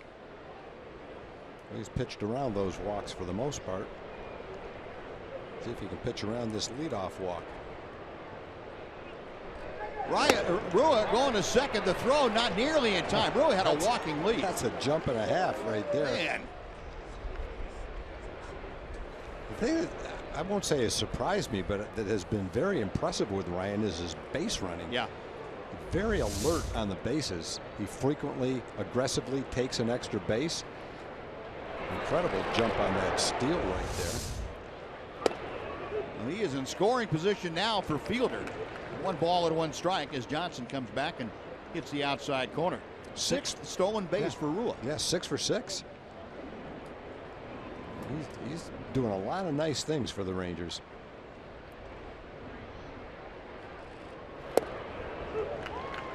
Outside corner. It is 1 and 2. The Rangers as a team last several weeks starting to run more. That's their 40th stolen base. They came in 5th in the American League in that running category. Broken bat, ground ball, foul, and Prince is going to have to go back for some new lumber.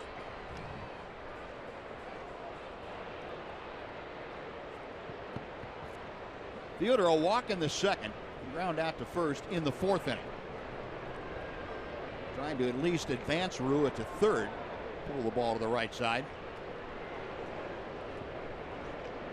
We've seen Prince in this series, though, hit the ball very effectively to left center field a couple of times. 2 and 2. Oh, we saw him last night hit the ball pretty effectively to right field, too, about 415 feet. Tied that ball game in the 9th inning.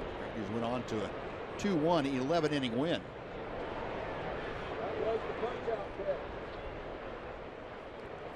Johnson set a check of Rua. Is out of play to the left.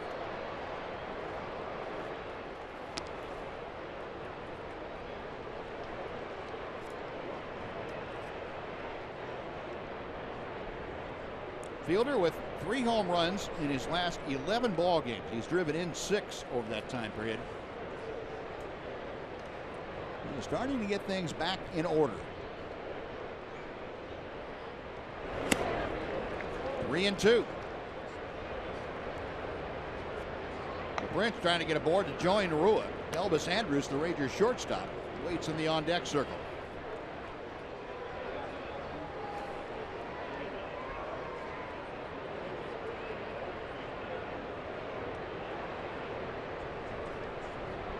Brent settling back into the batter's box. Rua expanding his lead out at second base. Payoff pitch from Johnson. That's weighted nicely on that off-speed pitch. And our steel pitch tracker showing you that pitch outside, but Prince had a pretty good hack at it.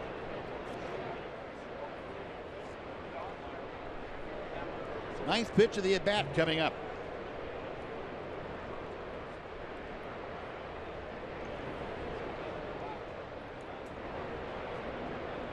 Again, Johnson ready.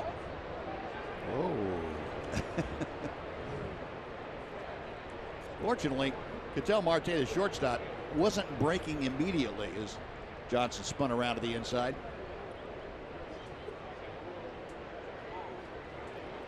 Marte a couple of steps on the first base side of second base. Steve Johnson ready once again.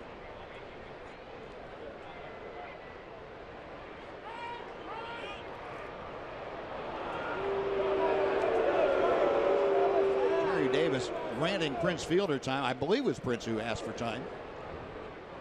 Davis at the last second granted it, and Steve Johnson stopping midway through his delivery almost screwed himself into the ground. Well, he's not taking any chances with Ryan after the jump Ryan got to steal second. He's afraid he's going to do the same thing and waltz on over to third. Going outside, back-to-back walks. Rangers have 2 on, nobody out for Elvis.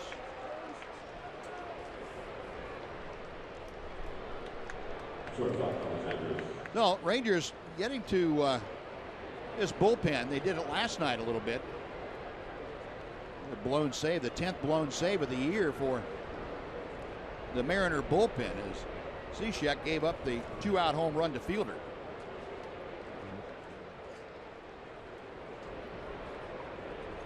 And with Mel Stottlemyre Jr. out there to have a chat, we have a moment to remind you that this Thursday, the greatest golfers in the world converge on historic Oakmont Country Club. It's the 116th U.S. Open Golf Championship. Live coverage begins on FS1 and continues through the final round on Sunday, Father's Day, June 19th on Fox. Or you can watch the entire championship live on Fox Sports Go.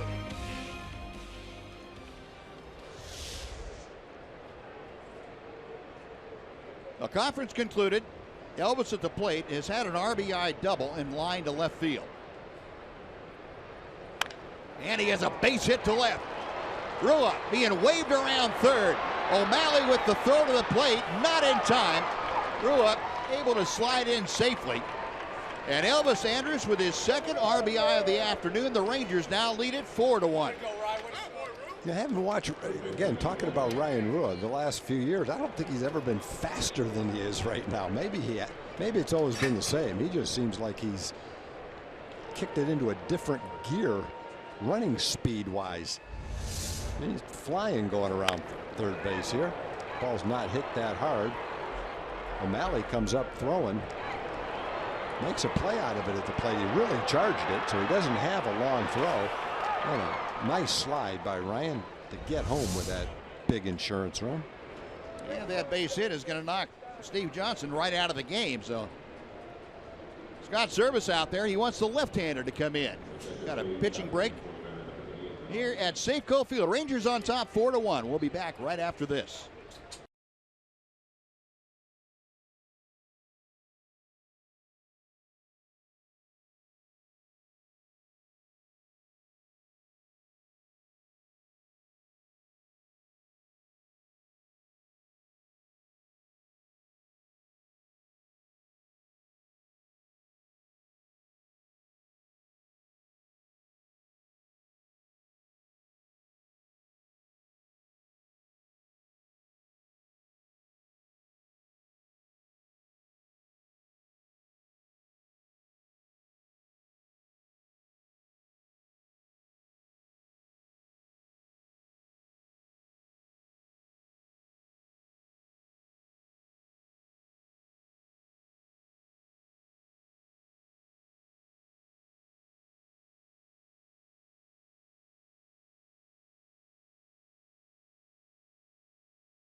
a timeless moment for you this afternoon. 1997, the first interleague game was played at the ballpark in Arlington, as it was known then. The Giants defeated the Rangers 4-3. And in these last 20 years, it has become quite the big part of Major League Baseball. Rangers are a big part of Major League Baseball as they are leading the Western Division, looking for more of a lead. They lead it here 4-1. Vidal Nuno, the left-hander, appearing in his 23rd game of the year. 1.80 ERA. He has been extremely tough, especially on the left-handed hitters. He's facing Mitch Moreland with runners at first and second, nobody out. A run across for the Rangers. Moreland pounded a Wade Miley pitch back in the fourth inning into the bullpen in deepest left center field for Mitch, his 9th home run. And he now has driven in 27. Rangers 4 runs on 5 hits. They've capitalized on a couple of walks and a single in this inning. 1 ball and 2 strikes. Our AT&T high-speed internet replay will take you back to that 4th inning. Mitch Moreland dropping the head of the bat on that slider from Wade Miley. The result, about a 405-foot line drive home run. Mitch's 3rd home run in this series. Down on the count to Nuno here. Got him swinging. And that is the first out. It'll bring up Robinson Chirinos now.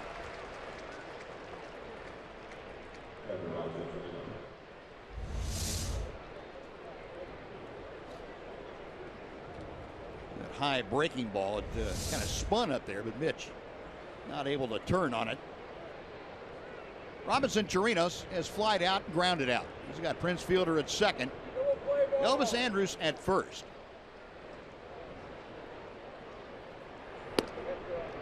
One ball and no strikes.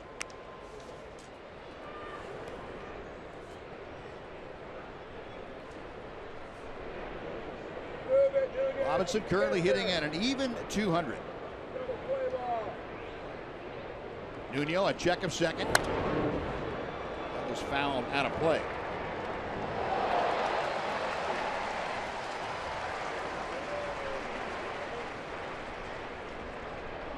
Chirinos 0 for 1 with a walk against Nuno in previous matchups.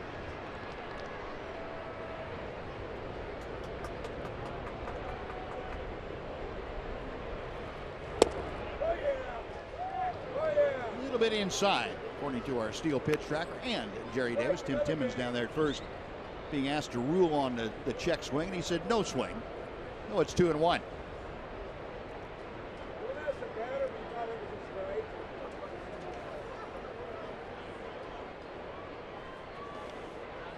Now Nuno set.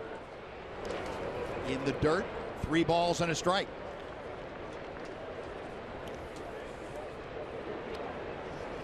Well, Chirinos bidding to get aboard to at least fill the bases. Maybe even drive in a run or 2. Top of the order, Jurickson Profar will be next. A high strike, 3-2. Tie, all right. Not sure it was a strike. Nuno's only walked 1 batter in 20 innings. He's getting calls like That's that. probably why. That's probably why right there. Catcher can catch it. It's not going to be a ball. Our steel pitch tracker says, "Are you kidding me?" No. It's pretty automatic though. Get a 3-ball count. Pitch pop foul back into the seats. We'll try the 3-2 pitch again.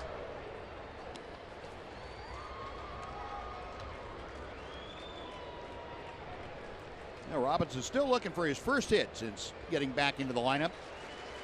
Friday was his first game since first week of April. Nuno again ready, and another 3-2 pitch. Inside, ball 4. That will load him up for Profar. 3rd walk of the inning. And the Rangers this year have shown that they are more than willing to take advantage of walks when they're given. Very opportunistic offense. And it's also a very opportunistic time to load the bases in our Sonic Slam inning. Oh, yeah. 25,000 if Jurickson knocks it out of the ballpark, but he pops it up. That's not going to quite get out. Dae-Ho Lee makes the grab. That is out number 2. It'll bring up Ian Desmond. Mary Lynn High from Godley, Texas. If you're not on the edge of your seat right now, Mary Lynn, you probably should be. 25,000 if Desmond can hit the ball out of the ballpark for you. Ian 1 out of 3 this afternoon. All those at bats came against the starter, Wade Miley. Nothing and 1.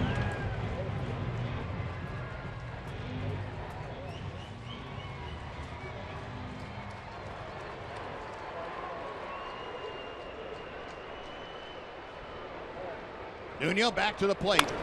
Line drive, base hit to right field. Fielder scores. Andrus being waved around. The throw by Gutierrez not in time. On to third goes Chirinos, and a 2-run single by Ian Desmond. The Rangers are out in front 6-1. How many ropes can that guy hit? He almost took off the pitcher's head the first time up. He had a line shot his third time up that Martin caught in right center field. And this time he hits a pitch that's down and away just as hard into right field for a 2-run single. He's killing the ball.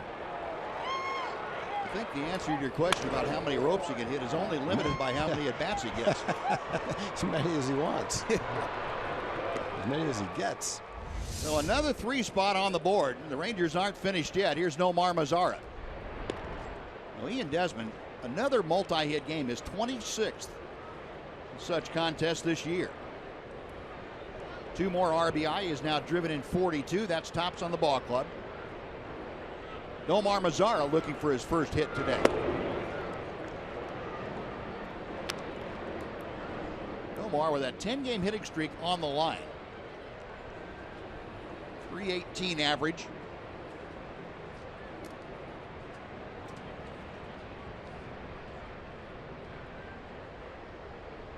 Nuno with a 1-0 pitch. Popped him up. Seager into foul territory. And that will do it. But the Rangers send 8 men to the plate. 3 of them score. They leave 2. Will go to the bottom of the 6th. Now the Rangers 6 and the Mariners 1.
Around Sunday, June 26th, it's Bluebell Ice Cream Sunday out at Globe Life Park. Ice cream on that day is just $1 for youngsters 13 and under. Come on out and see your Rangers take on the offensively minded Boston Red Sox. Find your tickets for the 26th of June at TexasRangers.com, or you can call 9-7-2 Rangers. So a 6-1 advantage now for Cole Hamels as he goes to work here in the 6th inning. Gutierrez, Cano, and Cruz. The first 3 to do the swinging.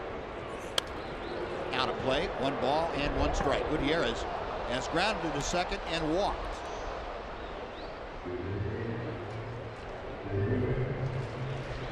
Cole Hamels, 75 pitches under his belt here this afternoon as he works in inning number 6. 47 strikes and 28 balls.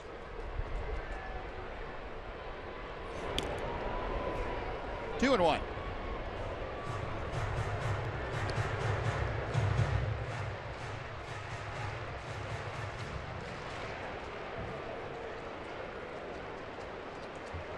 Gutierrez sporting a .240 average as he faces Cole Hamels.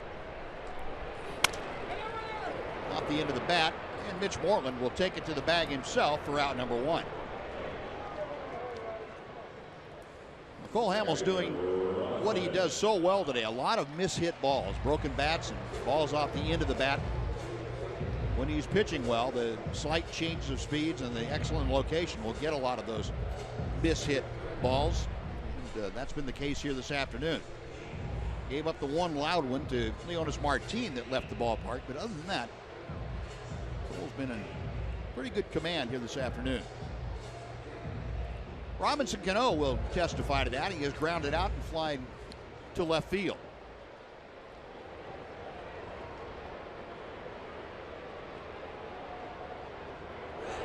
First pitch to him is outside for ball 1. Appreciate the good folks at Steel for showing you our pitch tracker. Keep you up to date on the exact locations of Cole's offerings. 2 balls, no strikes.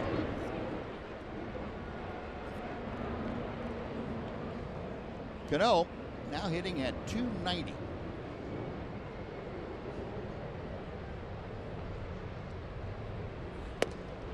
And ball 3 is upstairs. Well, Hamels, whose only walk was a leadoff pass to Gutierrez in the 4th inning. In danger of losing Cano here. Nelson Cruz, the cleanup man, is in the on-deck circle. 3 and 1.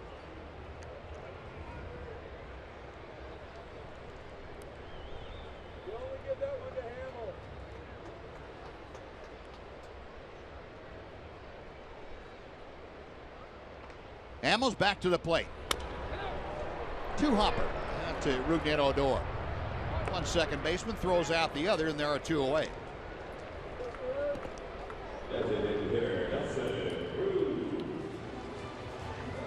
Well, with the bases empty now, Hamels will face Nelson Cruz, who has one of the 3 hits for the Mariners today. That was a 4th inning single. Very solidly struck up the middle of the diamond. Now, as you can see, that .291 average. He has put together a couple of outstanding years here in Seattle. Now with a 4-game hitting streak intact.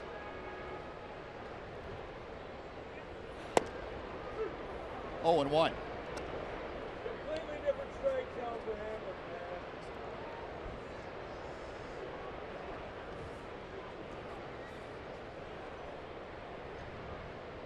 man. Hamels to the wind. Cruz chops it foul.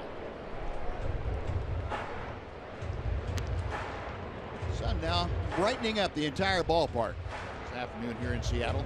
Kind of a milky overcast overhead at the moment. Very pleasant afternoon. Temperature in the upper 60s. Very little breeze.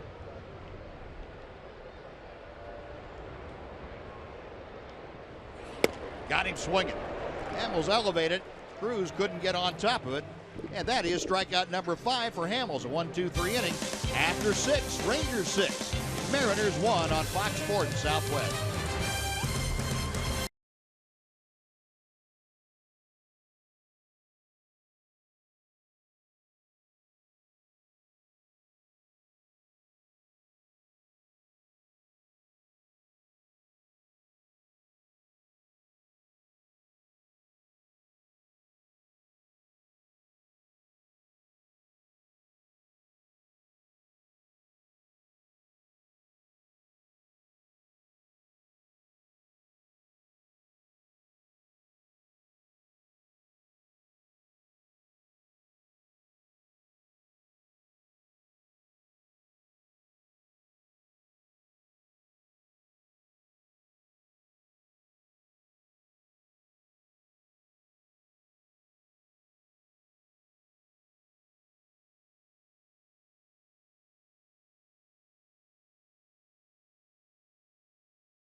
We go to the 7th inning. It's time for our 4-game summary. Elvis got the progression of runs started for the Rangers. That RBI double driving home Ryan Rua in the 4th inning. And then one batter later, Mitch Moreland going the other way with his 9th home run of the year into the Mariner bullpen, made it a 3-0 Ranger lead. Then it was Elvis again. 2 innings later, drives home his 2nd run of the afternoon. Rua scoring. The Rangers would go on to put 3 on the board in the 6th inning and take a commanding 6-1 lead. Rougned Odor starting things off for the Rangers here in the 7th. Odor probably as happy as anybody to see Wade Miley out of the ball game. Rougned struck out all 3 times against the left-hander. No day at the beach facing Vidal Nuno. Nuno's dropped in a couple of strikes, 0-2.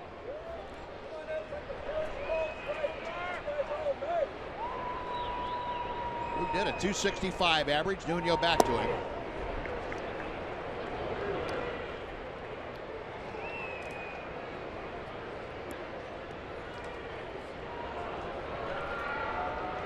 Mariner defense in the overshift around to the right. 2-2. Odor has found Nuno not that tough for him to solve. 2 for 7. One of those 2 a double.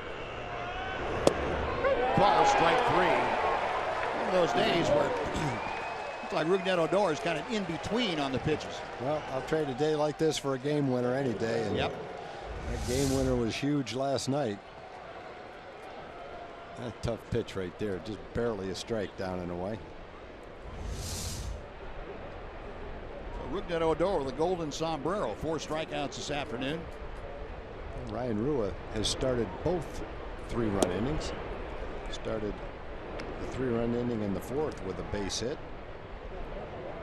Started the one in the 6th with a walk. Scored a couple of runs. Stolen a base. 1 ball and 1 strike after the foul back.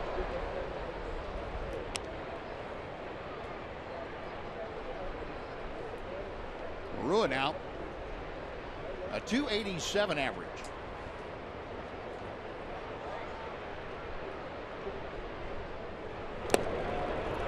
One ball and 2 strikes.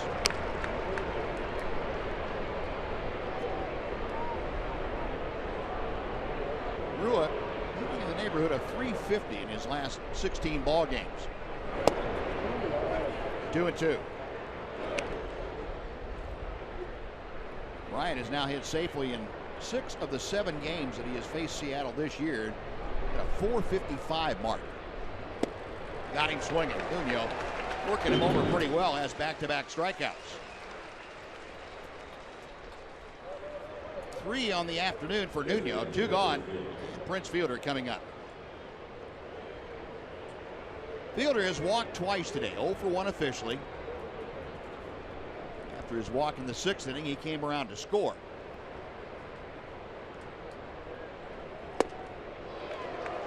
Oh, 0-1. Fielder 1 for 6 against Vidal Nuno.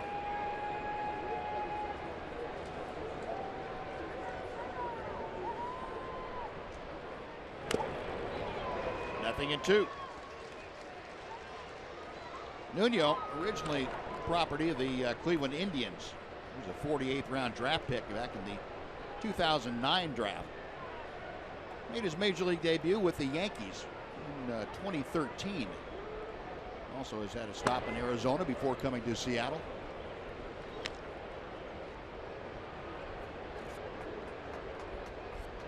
It's part of a trade just about this time last year, 6-player deal between the Mariners and the D-backs. Still 1-2.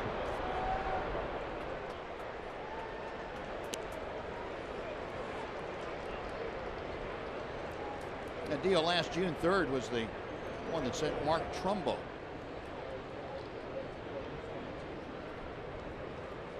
along for Dominic Leone and Vidal Nuno. 2 balls, 2 strikes.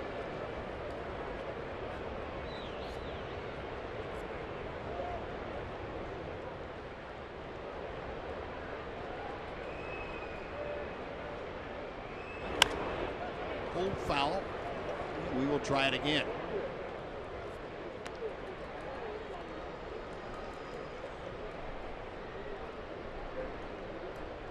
Rangers 6 runs on 6 hits today. Mariners just a run on 3 hits against Cole Hamels. And another long at bat. Prince has had a couple of them today. He had a 9-pitch at bat that resulted in the walk in the 6th inning. He's going to have at least an 8-pitch at bat here.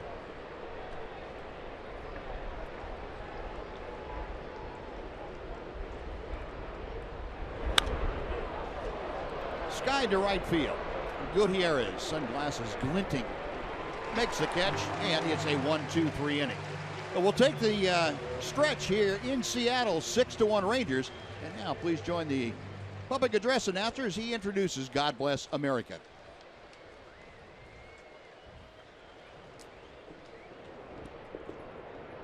Ladies and gentlemen, we ask you now to please rise and join us in honoring our great country with the singing of God Bless America. Please welcome from Edmonds, Marcus Shelton. God bless America, land that I love. Stand beside her and guide her through the night with a light from above. From the mountains to the prairies to the oceans wide with foam. God bless America, my home, sweet home. God bless America, my home, sweet home.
All right, John, nice going.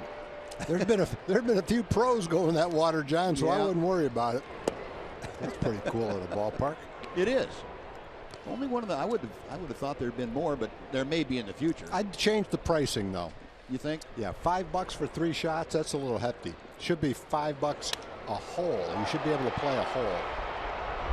A hole lead leading off the bottom of the 7th. Skies to Ian Desmond in center. That is out number 1. Maybe a maximum triple bogey, but you should be able to. You want to play that par 3, you should get like at least 6 shots. Now, anything but a putt. I'm not going to pay money to putt. No, I wouldn't care about the putt either. Just automatic 2-putt and go on home. Yeah. Now Cole Hamels now with 1 out here in the 7th inning will face Kyle Seager, who is 0 for 2.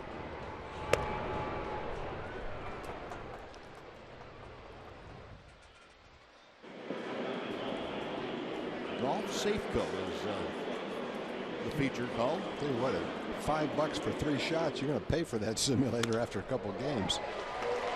Kyle Seager, a little soft line drive that settles into right center for a base hit. Oh, 1 on, 1 out. Chris Iannetta coming up. At first, we're going to send it back to the studios and Rick Renner for a Chevy game break.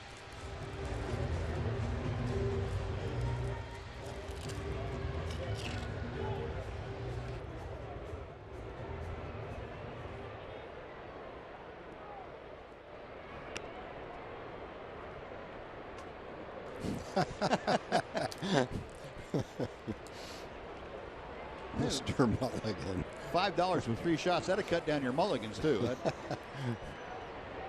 That's for sure. Well, here's Chris Iannetta for his 3rd at bat. He's 0 for 1 officially. That American League Central's been crazy. First couple of weeks of the season, the White Sox are about 10 games over 500, and everybody's saying, can the White Sox keep this up? Oh, yeah. Look at the pitching, the starting pitching they've got, and the lineup's coming around. Next thing you know, they go into a free fall. Kansas City gets hot and goes into first place. Then they lose 7 or 8 in a row, and now Cleveland's 3 games in front. Yeah, it's gone completely crazy. Man. And look out for the Tigers. They're starting to get their act together. That's too. right. The Tigers are only a couple games over now. Tony Barnett turned upside down. Inside corner at the knees. It is 1 ball and 2 strikes.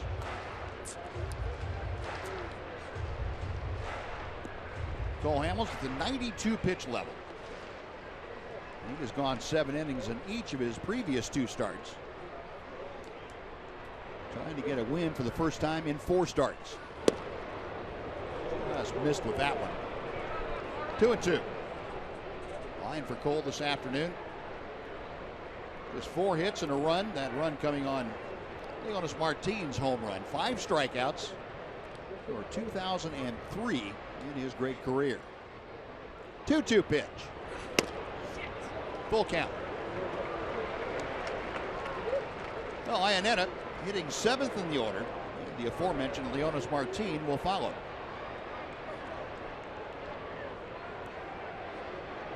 Kyle Seager at first base.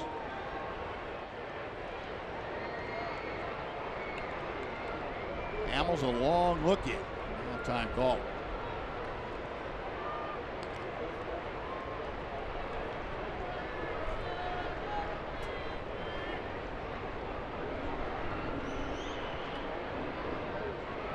The left-hander nods in agreement and sets. A little bit low, ball 4. There are 2 aboard with 1 out. And Martin coming up. 2nd walk of the day. Issued by Cole Hamels. Very quickly, Chirinos have to have a very quick chat with him. Now Elvis going to come in from his shortstop position. Something in passing as Elvis reached down for the rosin bag and then went back out to short. Now Doug Rocaille going to make his trip to the mound. Well, 95 pitches for Cole Hamels, 68 strikes, 37 balls. It's been a little bit of a fit and start afternoon for Cole. He'll go through stretches of 5, 6, 7 hitters where everything's working perfectly, and then all of a sudden, almost jumping up out of nowhere, run into a little bit of a problem with command.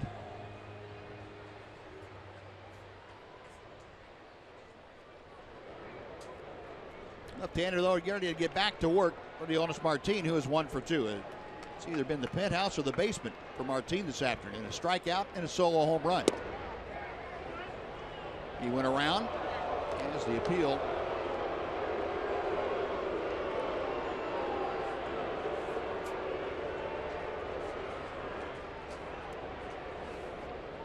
0-1. Hamels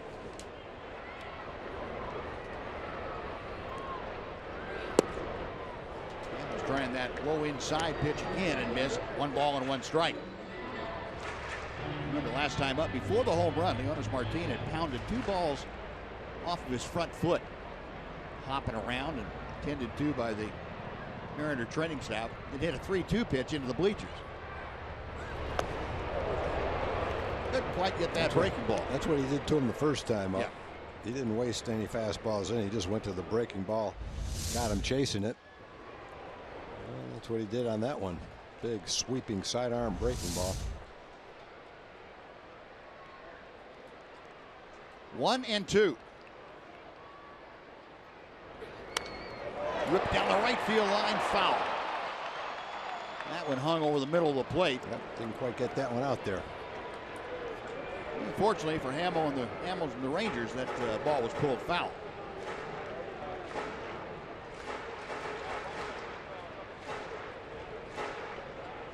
Seventh highest swing and miss percentage in Major League Baseball. 30% of Cole Hamels' pitches are swung on and missed.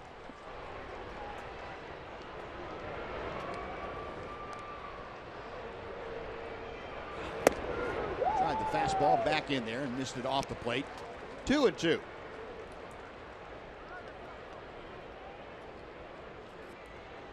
Leonys Martin now with 10 home runs, 21 RBI. And hitting at .252 for the Mariners. Got Seager at second, Iannetta at first. 3-2.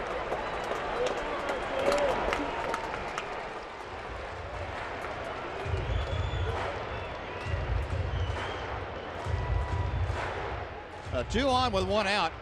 Martin with a 3-2 count. He's batting 8th. He'll be followed by Sean O'Malley.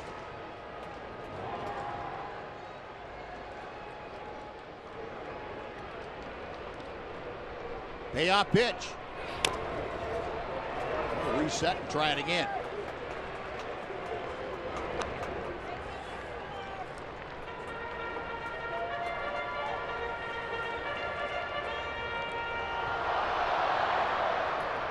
Seager at second, trailed by Chris Iannetta at first.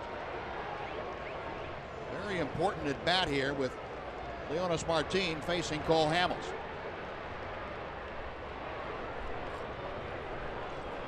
Chirinos going to go out and see if he can get together, get on the same page with Cole Hamels. First time these two have worked together since way back in April.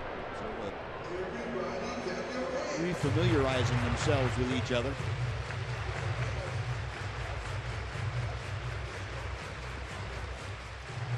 Now we're all set to go. Leonys back in the box. Hamels leading in for the sign. The 3-2 is on the way. Shallow center field. Desmond coming on. Elvis going out. It's Elvis to make the catch. That is out number 2, and it'll bring up O'Malley. Important out for Cole Hamels. Yeah, Martin gave a good at bat, hanging in there. A breaking ball down and away. Stayed with it, but popped it up.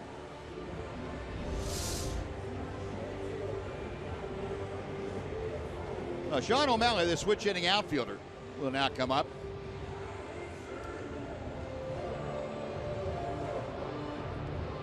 O'Malley has reached center fielder's choice and grounded to third. 0 for 2 today. And batting average, as you can see, at 167.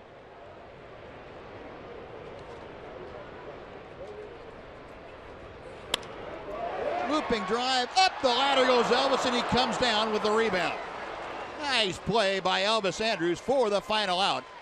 Good defense, and Hamels and the Rangers are out of the 7th inning. No runs, a hit, and 2 left. On to the 8th, 6-1, Texas.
baseball live with MLB.com at Bat app. You stay up to the moment and any moment with game day, live game video highlights, StatCast, news, and a lot more. Just download MLB.com at Bat, the #1 app for live baseball on your phone or tablet. Better than 39,000 on hand here this afternoon at Seiko, the largest crowd of this 3-game series. 39,251. The Rangers enjoying the nice setting here this afternoon, leading 6-1 as Elvis Andrus leads off the 8th inning. It'll be the bottom third of the order. Andrus, Moreland, and Robinson Chirinos to face Vidal Nuno. Elvis, an outstanding day, 2 for 3, a single, a double, 2 RBI, 2 runs scored. The only out he made was a line drive to left field that he hit right on the button. 1 ball and 1 strike. Nuno, the third pitcher used this afternoon by Scott Service. Wade Miley went the first 5, gave up 3 runs on 4 hits. Steve Johnson did not retire a hitter as he allowed a couple of walks and a base hit. Vidal Nuno then came in to take over in the 6th inning. 2-1 pitch. Up the middle. Cano can't get it. It's into center field. Elvis has a 3-hit afternoon. Yeah, Elvis has been struggling a little bit. Saw his average go down to 273. Hit the ball well his first time up, but he lined out to left field. Since that time, been going good for him, going well for him. A double, a single, an RBI each time, scored each time.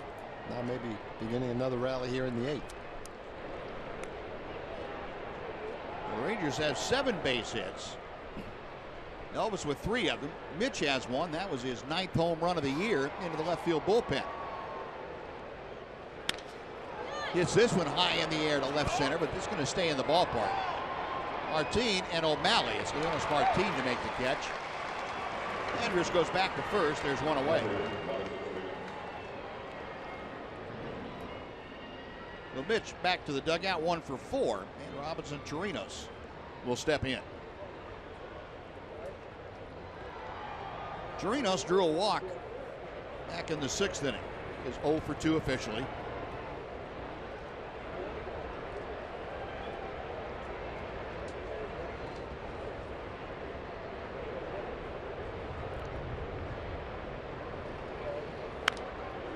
Chirinos turning on that pitch up and in, and a towering pop foul back into the 3rd deck on the left side.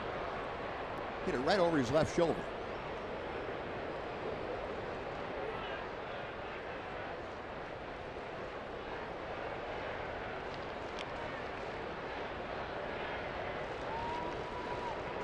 Nuno, a check of first.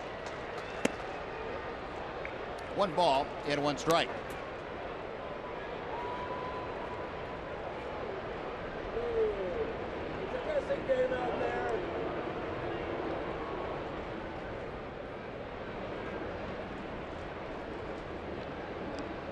Now the left-hander ready one more time. There goes Elvis. He had a huge jump. The throw not in time. And Elvis Andrus with a stolen base.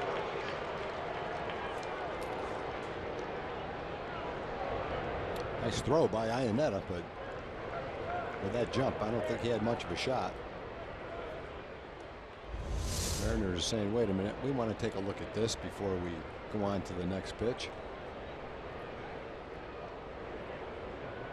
The only question is, did he come off the base? Yeah, did he lift that foot up? Looked like he dragged that toe along the base as he was standing up. Yep. And that's the word that Scott Service got in the Mariners dugout. So Elvis now in scoring position. 2 balls and a strike to Chirinos. Now 2-2.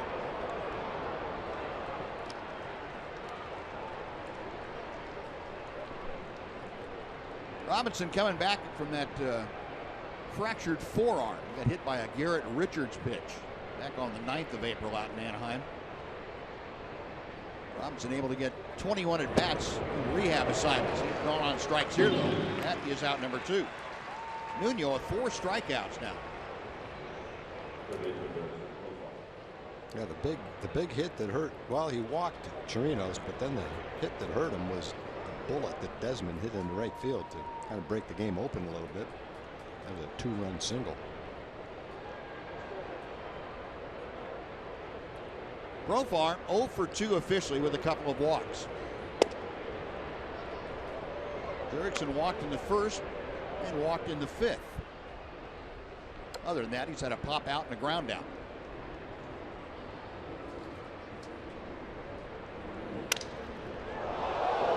Line drive that got the left leg of Spike Owen. It was a broken bat, so fortunately it wasn't a bullet, but that still is going to smart. Spike old school though. He's not rubbing it. He wants to. Yeah, he does. Right in the hamstring.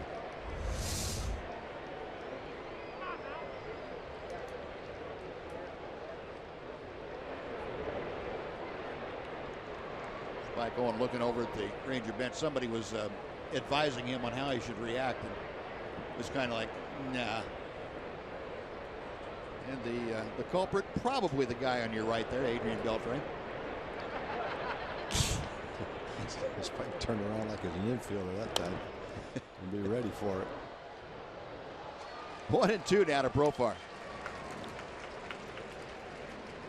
Yeah, third base coach with a guy at second is kind of in a precarious spot with a right-handed hitter. He can't go way in back of the box like he normally can. He's got to kind of be in position for the runner. 2-2.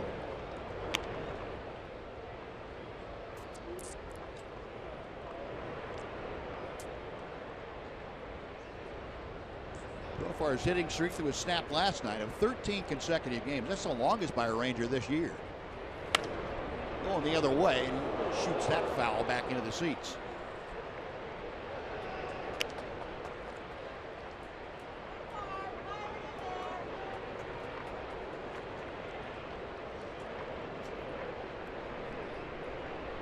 Jurickson back in, taps the outside corner of the plate with that bat. He's ready to go.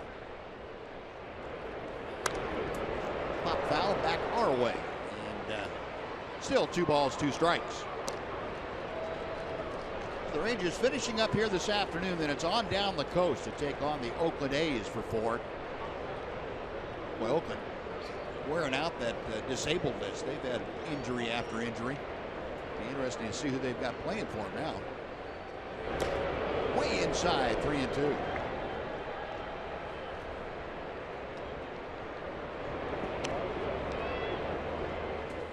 Four-game series in Oakland at the Coliseum. Oakland started the day 12.5 games back of the Rangers.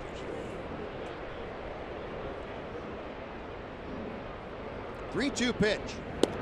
Call, strike 3. Profar on his way to first. He'll have to retreat and grab his glove, as that's the final out of the inning. No runs ahead, 1 left.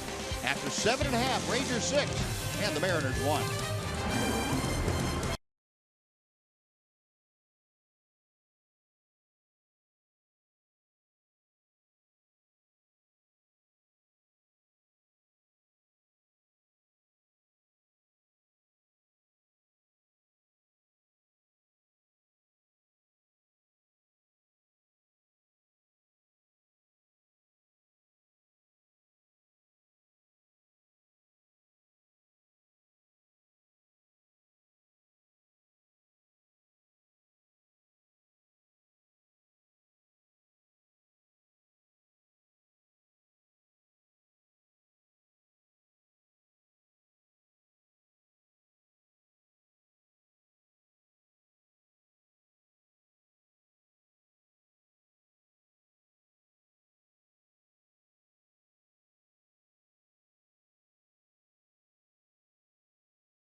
Big lead on the Mariners, a chance to win another series, and a chance to head down the coast. About an hour and 45 minutes, according to our travel itinerary, to Oakland, California, where all of the Rangers love to play. But look at Ian Desmond's numbers against the Oakland A's this year, a .385 average against a divisional rival. And as the guys mentioned, have had some injuries of late, but it should be a great series. A 4-gamer begins tomorrow at 9. Rangers live at 8:30. AT&T high-speed internet reminds you to tune in tomorrow at 9 for more Rangers baseball, guys. All right, John, thank you. Well, Tony Barnett has come out of the Ranger bullpen. He will take over here in the 8th inning. So Cole Hamels, 7 outstanding innings this afternoon. Hamels gave up just the 1 run on Leonis Martin's home run, 4 base hits. Walked a couple, struck out 5. And now Tony Barnett with his 26th appearance of the year. He brings in a 3-2 record. Opposition hitting just over 300 against him. Last time he worked was the final game of the Houston series at home.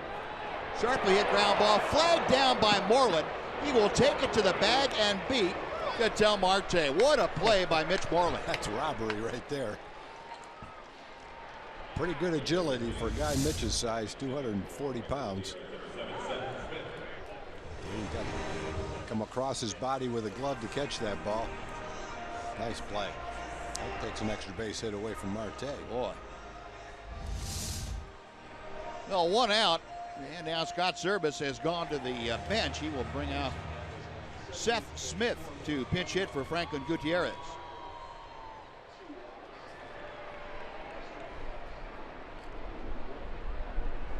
Seth Smith, a .252 average with half a dozen home runs and 25 RBI. Left-handed hitting outfielder. Rangers going to an overshift against him. He hits a rocket that's by Odor into right field for a base hit. Boy, that would have been something if Odor came up with that play. For Smith, his 3rd pinch hit in 11 at-bats this year. Well, he went up there with one thing in mind. See a fastball, get a good pitch to hit, and then swing and rip it, which he did. One hop smash by Rudnett. Couldn't quite get to it. So 1 on with 1 out. Now you've got the meat of the order, starting with Robinson Cano to deal with. Cano 0 for 3 this afternoon, just 1 hit in the series.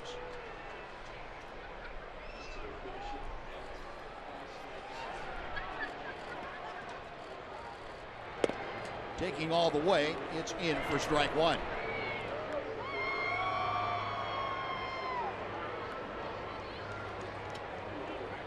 Cano has not faced Tony Barnett in the regular season.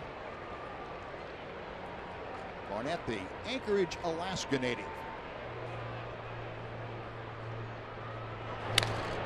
Pulled on the ground, base hit to right field. Smith will stop at second. Back-to-back singles with 1 out. Smith, now Cano, 2 aboard for Nelly Cruz.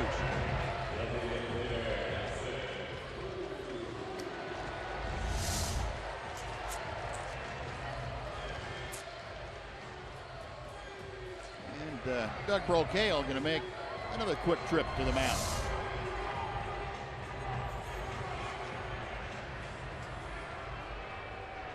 The Mariners, back-to-back hits here in the 8th inning after having only 4 hits total against Cole Hamels in his 7 innings of work. Only 1 time in those 7 innings, or 2 times I should say, they put 2 runners aboard at the same inning. In the 4th and then in the 7th. They've done it here against Tony Barnett. Nelly Cruz had a 4th inning single. Other than that, he has flied to right and struck out.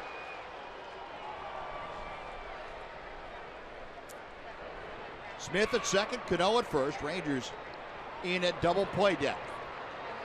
Pretty much straight away up the middle with Elvis and Rougned Odor.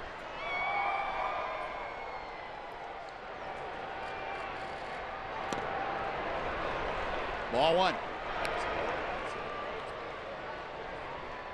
This Mariner offense has been good this year. They are second in scoring to the Boston Red Sox. 312 runs, including their run scored here this afternoon. Well, they can fill up the scoreboard. As a team, they are 5th in the league hitting with .260 average. 93 home runs, as Tom told you, 2nd in baseball.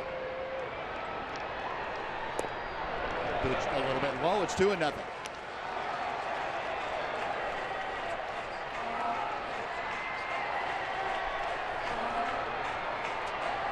Cruz has been a thorn in the side of his former ball club. He has 7 home runs against the Rangers. 3-0.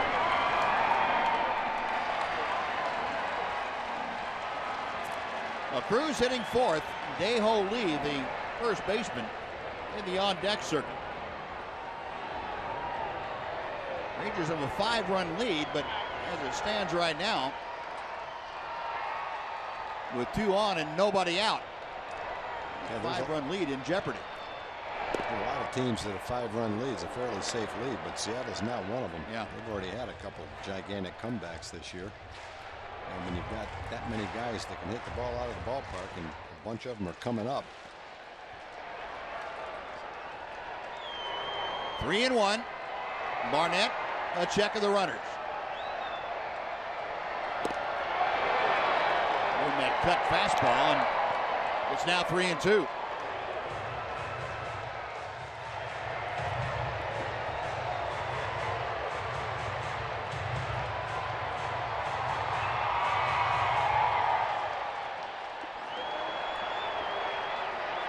Tony Barnett studying the signs. The right-hander comes set. Payoff pitch coming to Cruz. Got him on the fist, a little looper into center. That's going to fall for a base hit. Smith will be held up at third. The bases are loaded with 1 out, and Dae-Ho Lee is coming up. But Tony Barnett kept it off the good part of the bat to Nelly Cruz. Unfortunately, Cruz is so strong that able to muscle that pitch out into shallow center for a base hit. Yeah, he didn't necessarily hit the spot he was aiming for, but he hit the spot on Cruz's bat you'd like to hit, right off the handle. But the little blooper fell in.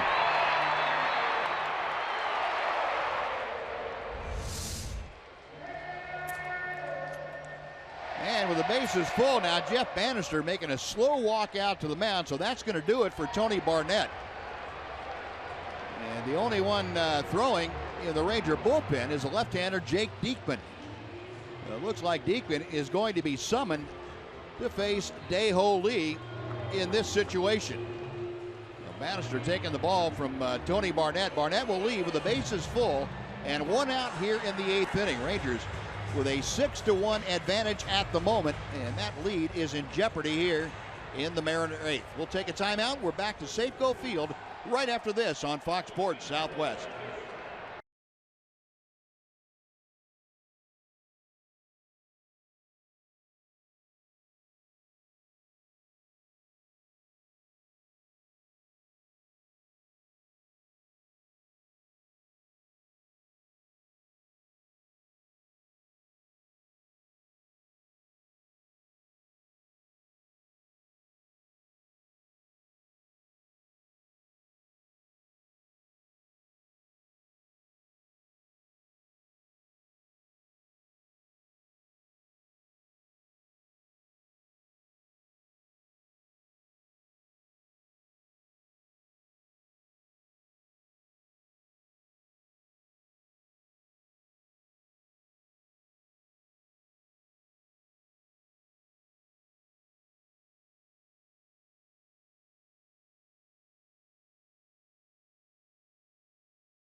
If you can't catch the games on TV, you can stream them live on your mobile device with the all-new Fox Sports Go app. All you have to do is download the app, and you can take Fox Sports, Fox Sports Southwest, and Rangers baseball with you wherever you go. Well, Jake Diekman, the 29-year-old southpaw, on, and he has inherited a mess. Bases loaded, 1 out. Rangers have a 5-run lead, but Dae-Ho Lee is at the plate. And you remember Dae-Ho Lee from back in April. Hit a walk-off home run against Diekman. And he takes the first pitch for strike 1. That is one of 2 at-bats that Lee has had against the Ranger left-hander. Got Seth Smith at third base, Robinson Cano at second. And Nelly Cruz across the diamond at first. 0-1 pitch.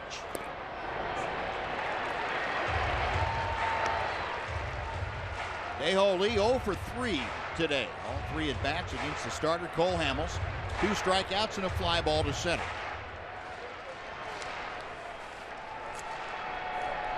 Dae-Ho Lee with 10 home runs this year, but he does not have a different extra base hit. In other words, 10 home runs, but no doubles, no triples, which is hard to believe. That's very unusual.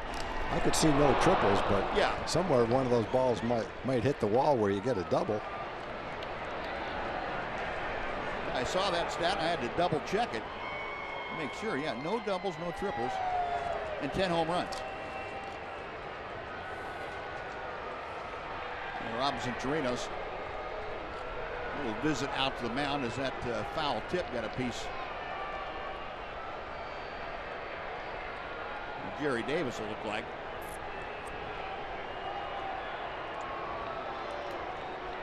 Diekman with the advantage in the count at 1-2.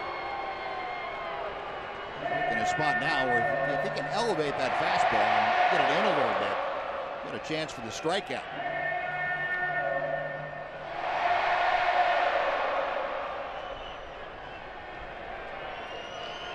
Now we're set to go.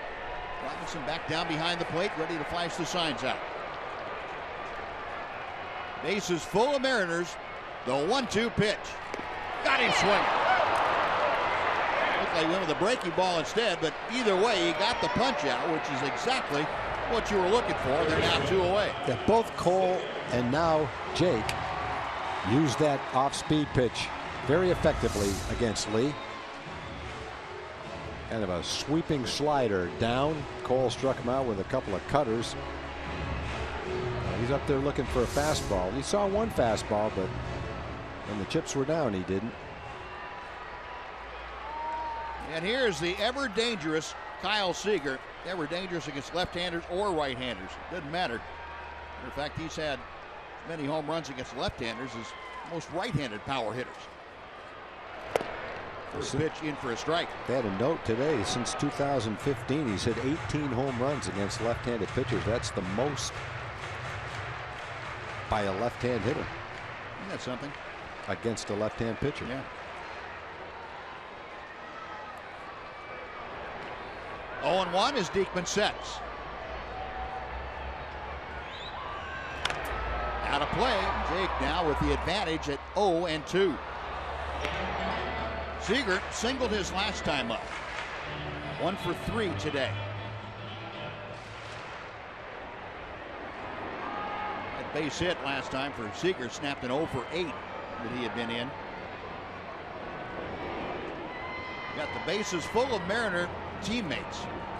Cruz, Cano, and Smith first, second, and third. 0-2 pitch. Hit him. Diekman hits Seager on an 0-2 pitch that forces in a run, and it makes it 6-2 Rangers.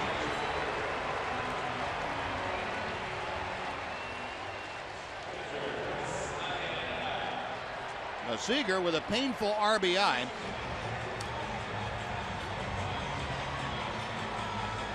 Driving in his 42nd run of the year. And all of a sudden, that brings Chris Iannetta to the plate as the tying run.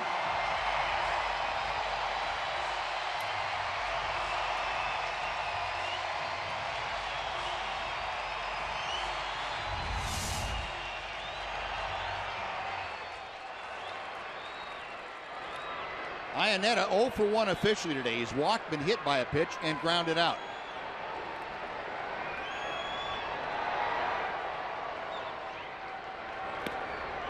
One ball, no strikes.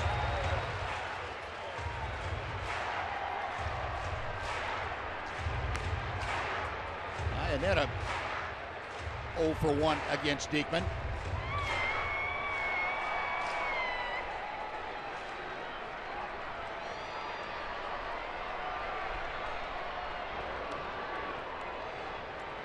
Jake back to the plate. 2 balls, no strikes. One thing about Iannetta, you're not going to get him to expand his strike zone much. Nope, he's got a good eye at the plate. And he's been hit with some power lately, too. Had a couple of home runs in his last 8 or 9 games.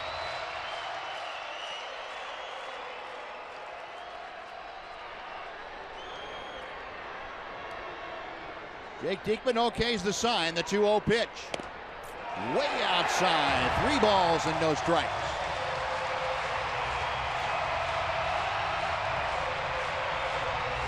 Diekman, after getting ahead of Kyle Seager 0-2, he then hit him with a fastball. That forced in the run. Now he's not been able to throw a fastball strike to Chris Iannetta. Iannetta batting 7th. Leonis Martin will follow.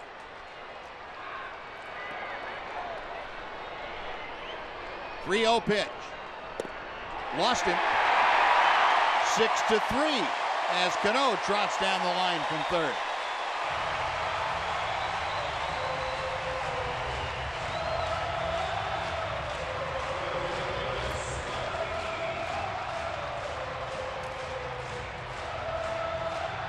And Doug Brocail, a quick visit out to the mound, see if he can get his left-hander back into the strike zone. Yep, with that stuff, all you have to do is throw strikes with it. Make them put the ball in play if they can. But don't give them the bases. A hit by pitch and the walk with the bases full. That puts the tying run on now. And Leonis Martin coming to the plate as the go-ahead run here in the 8th inning.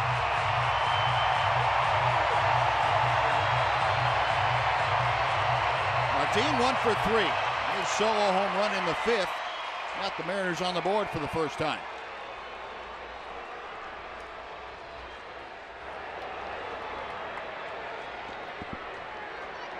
Cruz, Seager, and Iannetta, 3rd, 2nd, and 1st. And Diekman drops in the breaking ball for strike 1.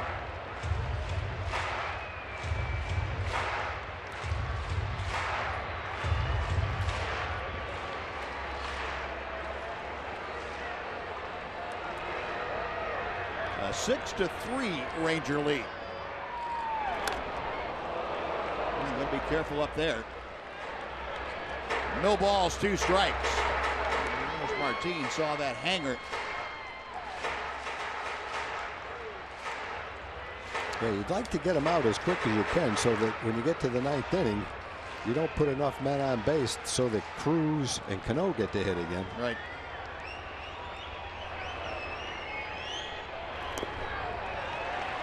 Couldn't get him to swing at that breaking ball down and away. It's 1-2.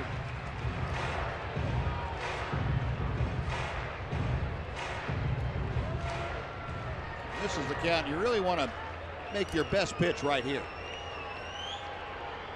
Whatever the idea was, either to get him out with a breaking ball or a fastball, you want to make that on this 1-2. Down and away, 2 balls, 2 strikes.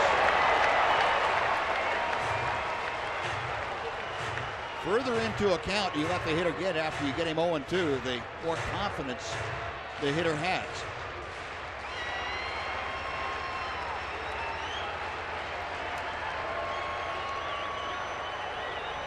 Diekman looking in for the signs. Now the left-hander's ready. 2-2 pitch. One hopper out to Odor. On to first, and Jake Diekman able to shut the door, but a couple of runs across on 3 hits, a hit batter, and a bases-loaded walk. We're going to the 9th. Rangers 6, Mariners 3.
Bat here. The lead has been cut a little bit. It's now 6-3 Ranger advantage. Vidal Nuno is finished for the afternoon after 3 shutout innings of work, and he is replaced by Nick Vincent. Vincent appearing in his 28th ball game for Seattle. Vincent at 2.36 ERA, the league hitting 220 against him. Cut fastball specialist. Vincent, an acquisition from the San Diego Padres right at the tail end of spring training. Now he is on here to face Ian Desmond to start things off in the Ranger ninth.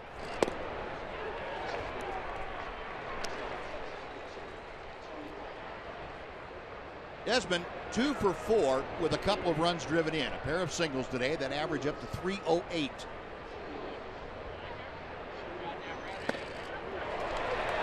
Oh, 2.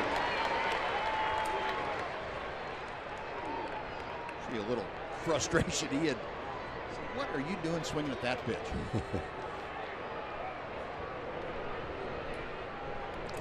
Tough to get too frustrated with the ropes that he's laying out. No kidding.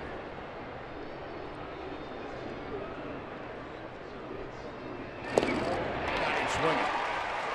Vincent gets the strikeout. 1 away here in the Ranger ninth, and Nomar Mazara coming up.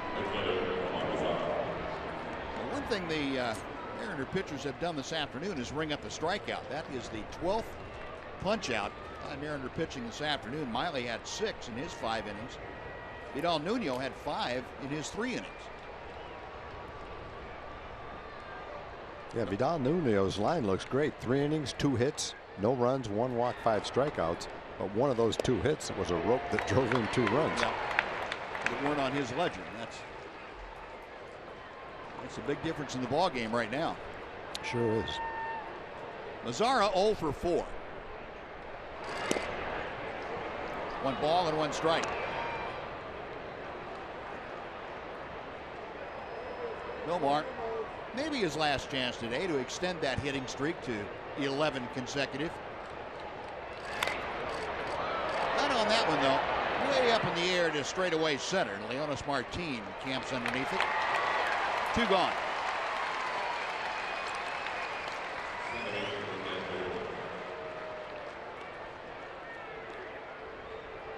Well, Nick Vincent, a strikeout, a flyout. Now Rougned Odor, who has struck out 4 consecutive times, will step in.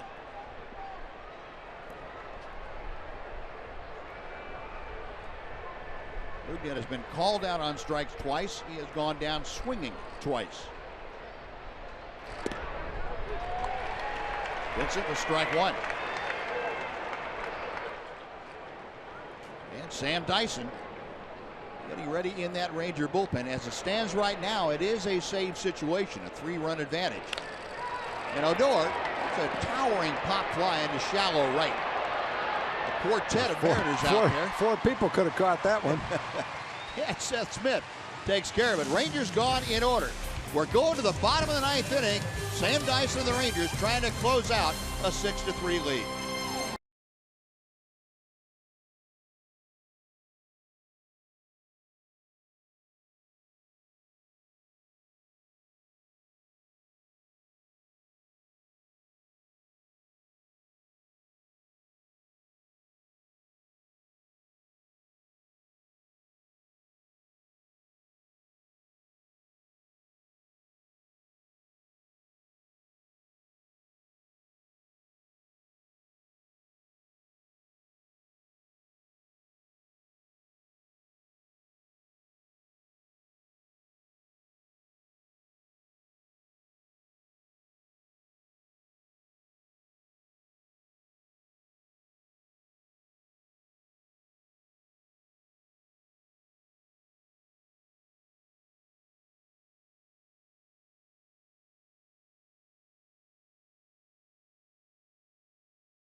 Rangers had a 6-1 lead at one point, and then the Mariners cut it to 6-3. Now it's up to Sam Dyson as he enters the game for the 33rd time this year. 1-1, 9 saves in 10 opportunities. Dyson got his 9th save last night. Even though it wasn't one of his best efforts, he got the job done, not giving up a run in that 11th inning. He had to face 5 hitters, gave up a hit, also had a hit batter, but stranded 2, and the Rangers came away with a 2-1 win. Marichka Aoki, who led off the 11th against Dyson last night, will lead off the 9th as a pinch hitter. Well, Marichka's hoping he doesn't get hit in the same spot he got hit yesterday. He got drilled right in the calf, it looked like. Stayed in the game, though. Didn't look like he was going to be able to, but he did. If he gets hit in the same spot today, they're going to have to cart him off on a stretcher. Well, here's Aoki, a 240 average. Dyson coming down to the same area, and Aoki trying to get out of leave the premises quickly.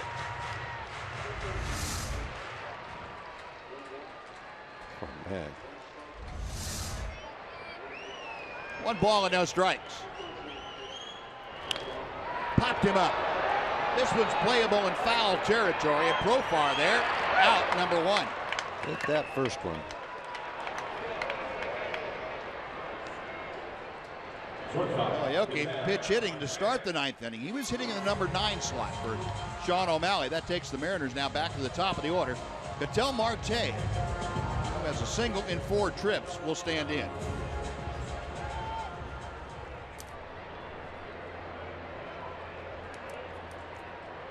Marte a 275 average as he faces Dyson. Sam starts him off with a breaking ball for strike 1.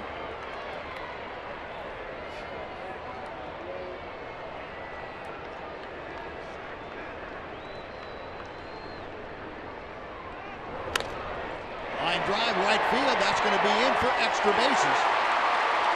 Mazzara able to play the carom, and instead it was fan interference. And reaching out and grabbing that ball. Well, Marte forced to stop at second. Umpire's ruling the fan interference would limit Marte to a double. A high off-speed pitch that Marte was able to get out in front of, and hit down the line pretty well. You got 1 out. You got Smith, Cano, and Cruz. Love not to have to face Nelly Cruz, because if you do, it would be the tying run. That's a changeup out over the plate. Marte's out in front of it. He kind of reached for it, but still hit it solidly to right field. The 1 on, 1 out. Here is Seth Smith, who came on last inning as a pinch hitter and single. Came around to score. Smith a 256 average. Ball 1.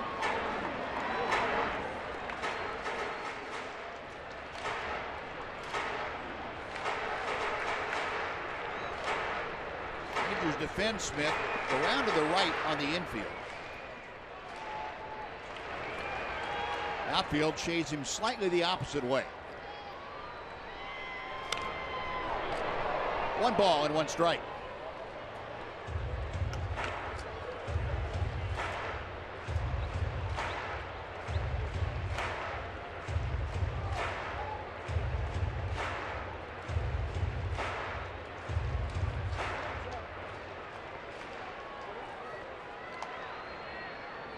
Seth Smith 0 for 1 in previous matchups with Sam Dyson. Drops that breaking ball in again. There. 1 and 2.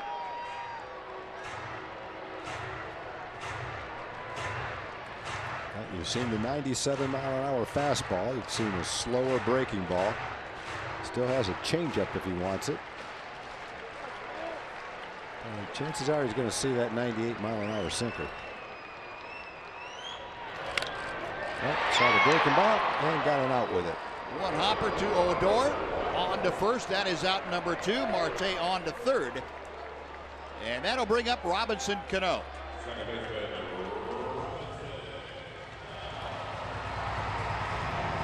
Well, Cano striding to the plate. 1 for 4 this afternoon.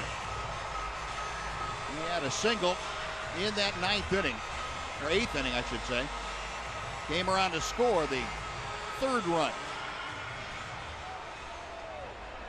Ketel Marte, who had a 1-out double, now at 3rd base. Sam Dyson trying to dispose of Cano so that he won't have to face Nelson Cruz as the tying run.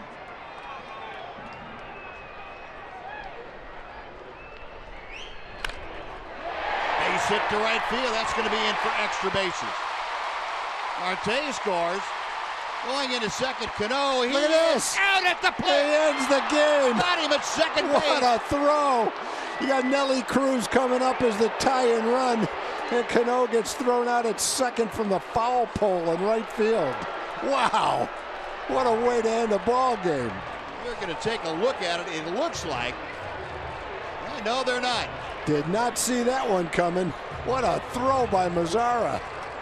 Well, Mazzara sees his streak end today, goes 0 for 5, and comes up with a game-saving throw to end it. Now, we have seen Nomar Mazzara do just about everything on a baseball diamond you can think of, and that is a first. Wow. Watch this throw. Couldn't even see him down in the corner. Comes up and throws a strike to second base to throw out Cano, who had to be shocked. Well, the Rangers end up winning it 6-4 and do not have to